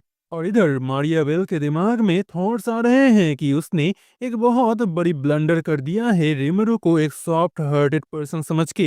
एंड सो वो रियलाइज करती है कि ये खुद को होल्ड बैक करने का समय नहीं है और बोलती है तूने बहुत अच्छा किया, रियली बहुत अच्छा। आई थिंक तेरा ये डीमन लॉर्ड टाइटल बस एक टाइटल नहीं है, पर इससे पहले कि तुझे लगे कि तू ये लड़ाई जीत गया है, तू ये जान ले कि हम इंसान मॉन्स्टर से कई गुना ज्यादा स्मार्ट है। और मारियाबेल एक मैजिक कॉल सेंड करके आउटसाइड से पूरे रूइंस को होली फील्ड से घेर लेती है। एंड एज यू नो कि होली फील्ड के अंदर मॉन्स्टर्स अपने पावर्स को यूज नहीं कर सकते, जिसका असर विद इन अ सेकेंड शियोन और गॉप्टा फील करते हैं। तो मारियाबेल सोचती है कि रेमेरू ने अपने पावर को ओवर एस्टिमेट कर दिया है एंड वो उसका एंड का कारण बनेगा। कि तभी रेमेरू बोलता है यस, मुझे पता था कि तुम ये यूज करोगी। और बाय द नेक्स्ट मोमेंट ये होली फील्ड पूरा टूट के बिखर जाता है, जो देख के मारियाबेल समझ नहीं पा रही थी ये पॉसिबल कैसे है। तो रेमेरू बोलता है हमें पहले से ही पता था कि काउंसिल ऑफ द वेस्ट में ग्रैंडविल का हाथ है, तो मैंने अपने ट्रूप्स को ऑर्डर दिया था तुम्हारे फैमिली बिजनेस को तोड़ने के लिए। यूसी शायद तुम्हें लगा होगा कि तुम मुझे ट्रैप में फंसा रहे थे, पर मैं तो बस खुद को एज अ बेट यूज कर रहा था और देखो तुम खुद चल के मेरे ट्रैप में आ गए। मुझे लगा ही था कि तुम अगर मुझे ग्रीड लालच से मुझे एनस्लेव करना चाहती हो तो तुम्हें मेरे सामने आना पड़ेगा। तब मारियाबेल को समझ आता है कि यहाँ वही अकेली ही है जिसने अपने स्किल्स को ओवर एस्टिमेट किया है और वो बोलती है डिमन लॉर्ड अब मैं अपनी पूरी ताकत लगा दूंगी तुझे मारने के लिए। जिसके रिप्लाई में रेमेरू बोलता है मैं भी तुम्हें अपना पूरा ताकत दिखाऊंगा। और मारियाबेल बोलती है तू मौत का प्यासा बन जाएगा, लॉस्ट एंट्रोपी। उसी मोमेंट पे रेमेरू के चारों ओर से एक डार्क ऑरा घेर लेता है। यह ऑरा एक लिविंग पर्सन के जीने की इच्छा को मरने की इच्छा में बदल देता है।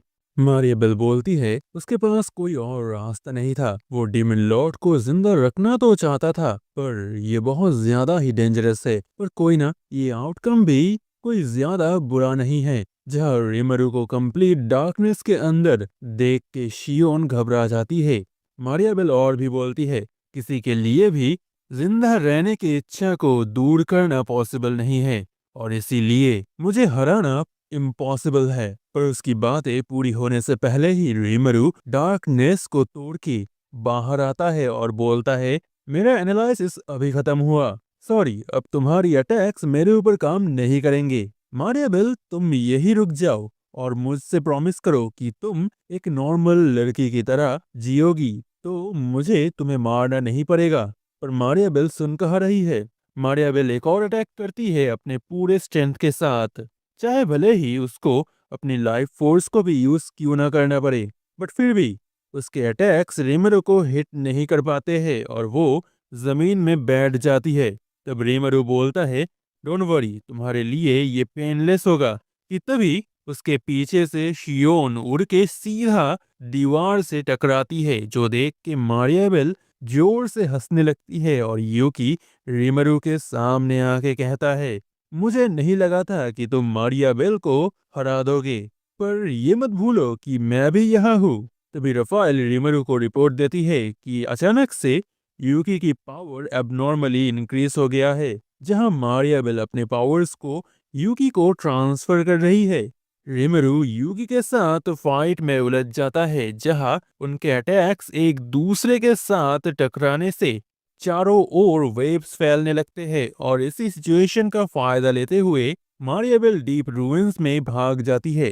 रेमेरू मारियाबेल की तरफ नजर घुमाने ही जाता है कि तभी यूकी रेमेरू को अटैक करता है और डैम इट, रेमेरू का एक हाथ पूरा काट जाता है। उफ, फॉर्चुनेटली वो एक स्लाइम है तो इजीली रेमेरू अपने हाथ को हील कर लेता है। एंड रफाएल बोलती है यूकी के एंटी स्किल के कारण ultimate skill Lord of vows की यूनिवर्सल बैरियर यूकी के अगेंस्ट काम नहीं कर रहा है। एंड उससे भी बड़ी प्रॉब्लम तो ये है कि दूसरे स्किल्स या मैजिक का भी कोई असर यूकी के ऊपर नहीं होगा।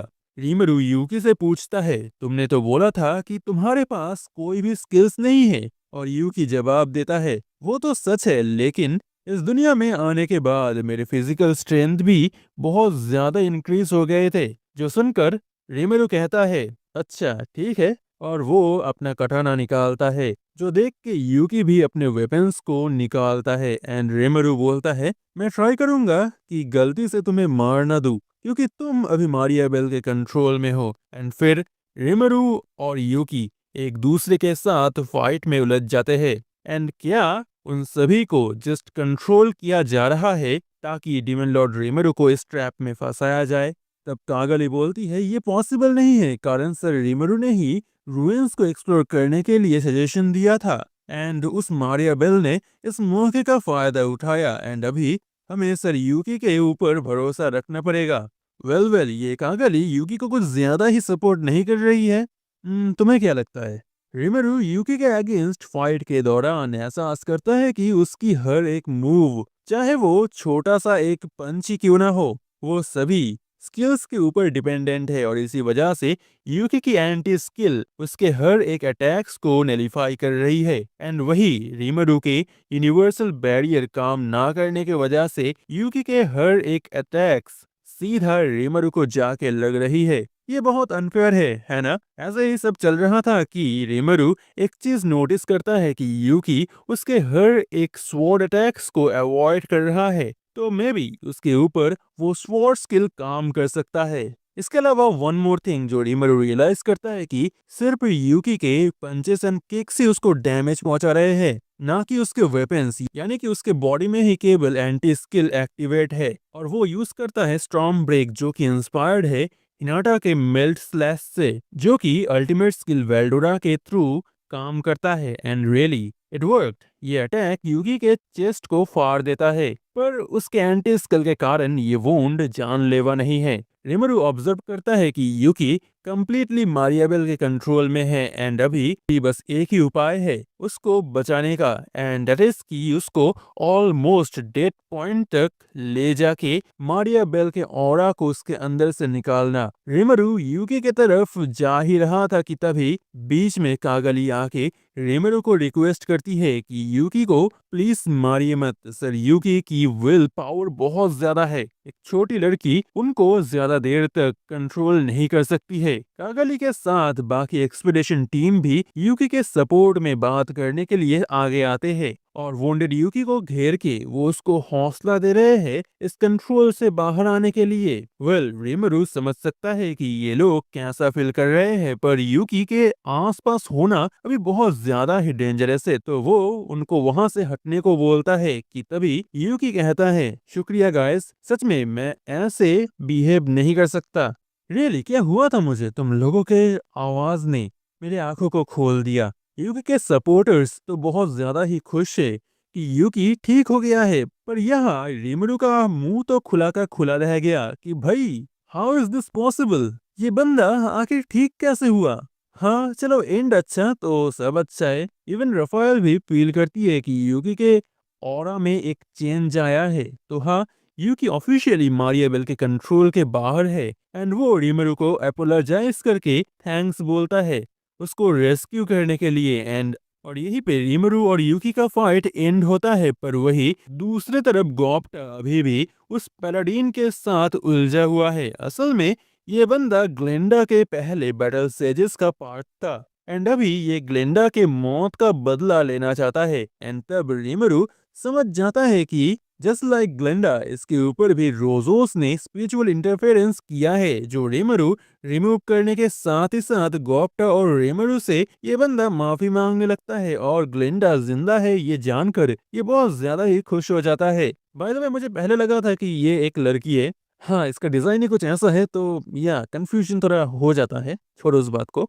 यूकी रिमरू से रिक्वेस्ट करता है कि मारियाबेल को रिमरू यूकी के हाथों छोड़ दे, कारण जब यूकी का एंटी स्किल ऑफ था उस टाइम का फायदा लेते हुए मारियाबेल यूकी को कंट्रोल कर रही थी एंड ये यूकी के रेपुटेशन के लिए बिल्कुल भी अच्छा नहीं है। एंड या यूकी अपने एंटी स्किल को ऑन या ऑफ कर सकता है, बट यह रिमरू यूकी के वुंड्स को लेके थोड़ा घबराया हुआ है बट जैसे ही उसका नजर यूकी के ऊपर पड़ता है वो देखता है कि उसके वुंड्स ऑलरेडी ही हील हो गए हैं, कारण कागली ने उनको हील कर दिया है हीलिंग मैजिक से।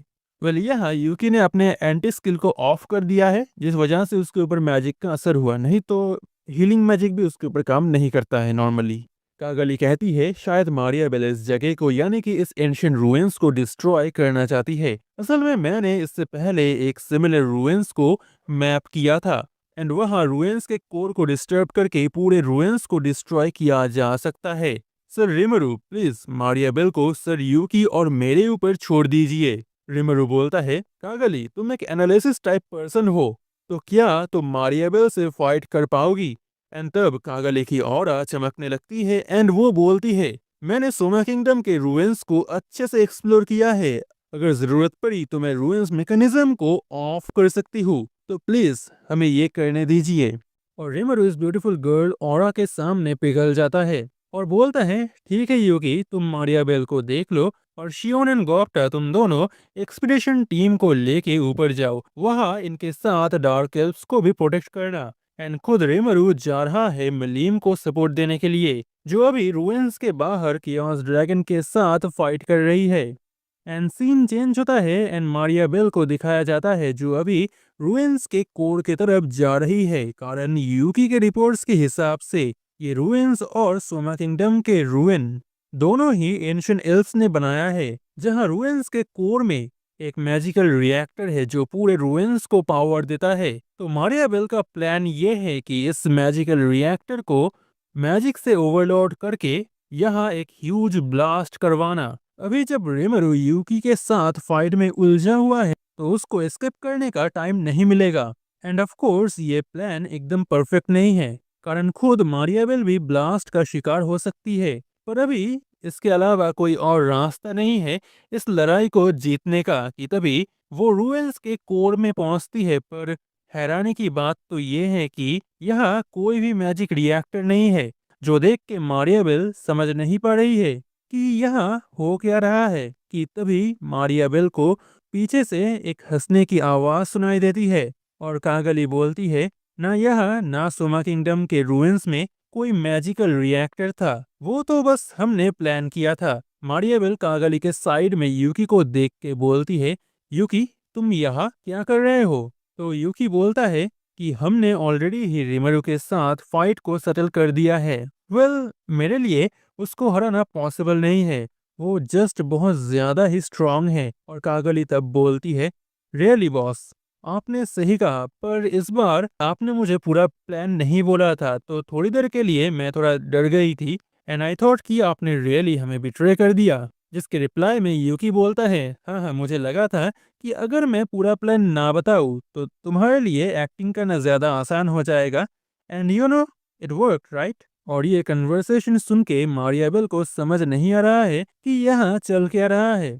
क्लियरली समहाउ यूकी मारिया बेल के स्किल एवरीज के कंट्रोल से छुटकारा पा चुका है, पर कैसे? इस क्वेश्चन का आंसर देते हुए यूकी अपने पावर्स को शो करता है और उसके चारों ओर एक ब्लैक ऑरा हमें देखने को मिलता है। एंड मारिया बेल रियलाइज करता है कि यूकी कभी भी उसके कंट्रोल में था ही नहीं, बल्कि वो तो बस प्रिटेंड कर रहा था मारिया बेल के कंट्रोल में रहने का। मारिया बेल की पावर्स एक पर्सन को कितना इम्पैक्ट करेगी वो टोटली डिपेंड करता है उस पर्सन के इमोशंस के ऊपर। एंड द क्वेश्चन इज कि क्यों यूकी इतना लालची होने के बावजूद भी एवरेज उसके ऊपर वर्क नहीं किया? द सिंपल आंसर इज कि एवरेज ग्रीड के वजह से काम करती है और यह मारिया बेल से ज्यादा ग्रीडी यूकी है। यूकी कंफ्यूज्ड मारिया बेल के सामने जाके बैठता है और अपने राइट हैंड से मारिया बेल के चेस्ट को फाड़ देता है एंड मारिया बेल के मुंह से खून निकलने लगता है। तब लास्ट टाइम के लिए वो एवरीज का यूज करती है, पर वो देखती है कि एवरीज की वेब्स यूकी के तरफ ट्रांसफर हो रही है। यस, यूकी ने मारिया बेल को मारने से पहले उसके स्किल एवरीज को चुरा लिया है। यूकी अपने एम्बिशंस के बारे में कहता है कि मेरा ख्वाहिश है कि ये दुनिया एक दिन मेरे सामने झुकेगा। ये दुनिया एक गेम है जहां मैं एक दिन इस दुनिया का किंग बनूंगा। वैसे तुम्हें पता है मारियाबेल, तुम बहुत ज्यादा ही अनलकी हो, कारण तुम्हारी बॉडी इतनी यंग है कि तुम अपने स्किल्स को कम्प्लीटली यूज ही नहीं कर पाई। अगर तुम 10 साल पहले पैदा हुए होते तो आज तुम किसी डिजास्टर से कम नहीं होती। उप्स, अभी तो तुम मुझे सुन नहीं पा रही हो। मारियाबेल मर चुकी है और यूकी उसके आंखों को बंद करके रुइंस से चला जाता है और जाते हुए बोलता है, मारियाबेल, तुम्हारी ख्वाहिशों को भी मैं अपने साथ ले जाऊंगा। और इसके साथ ही मारियाबेल की कहानी और ये एपिसोड खत्म होता है। एंड अगर तुम्हें स्लाइम के 3 डिमोनेसेस और लॉर्ड ऑफ द मिस्ट्रीज के डिमोनेस पैथवे के बारे में डिटेल में जानना है तो कमेंट में बता देना। And watch the next episode if available.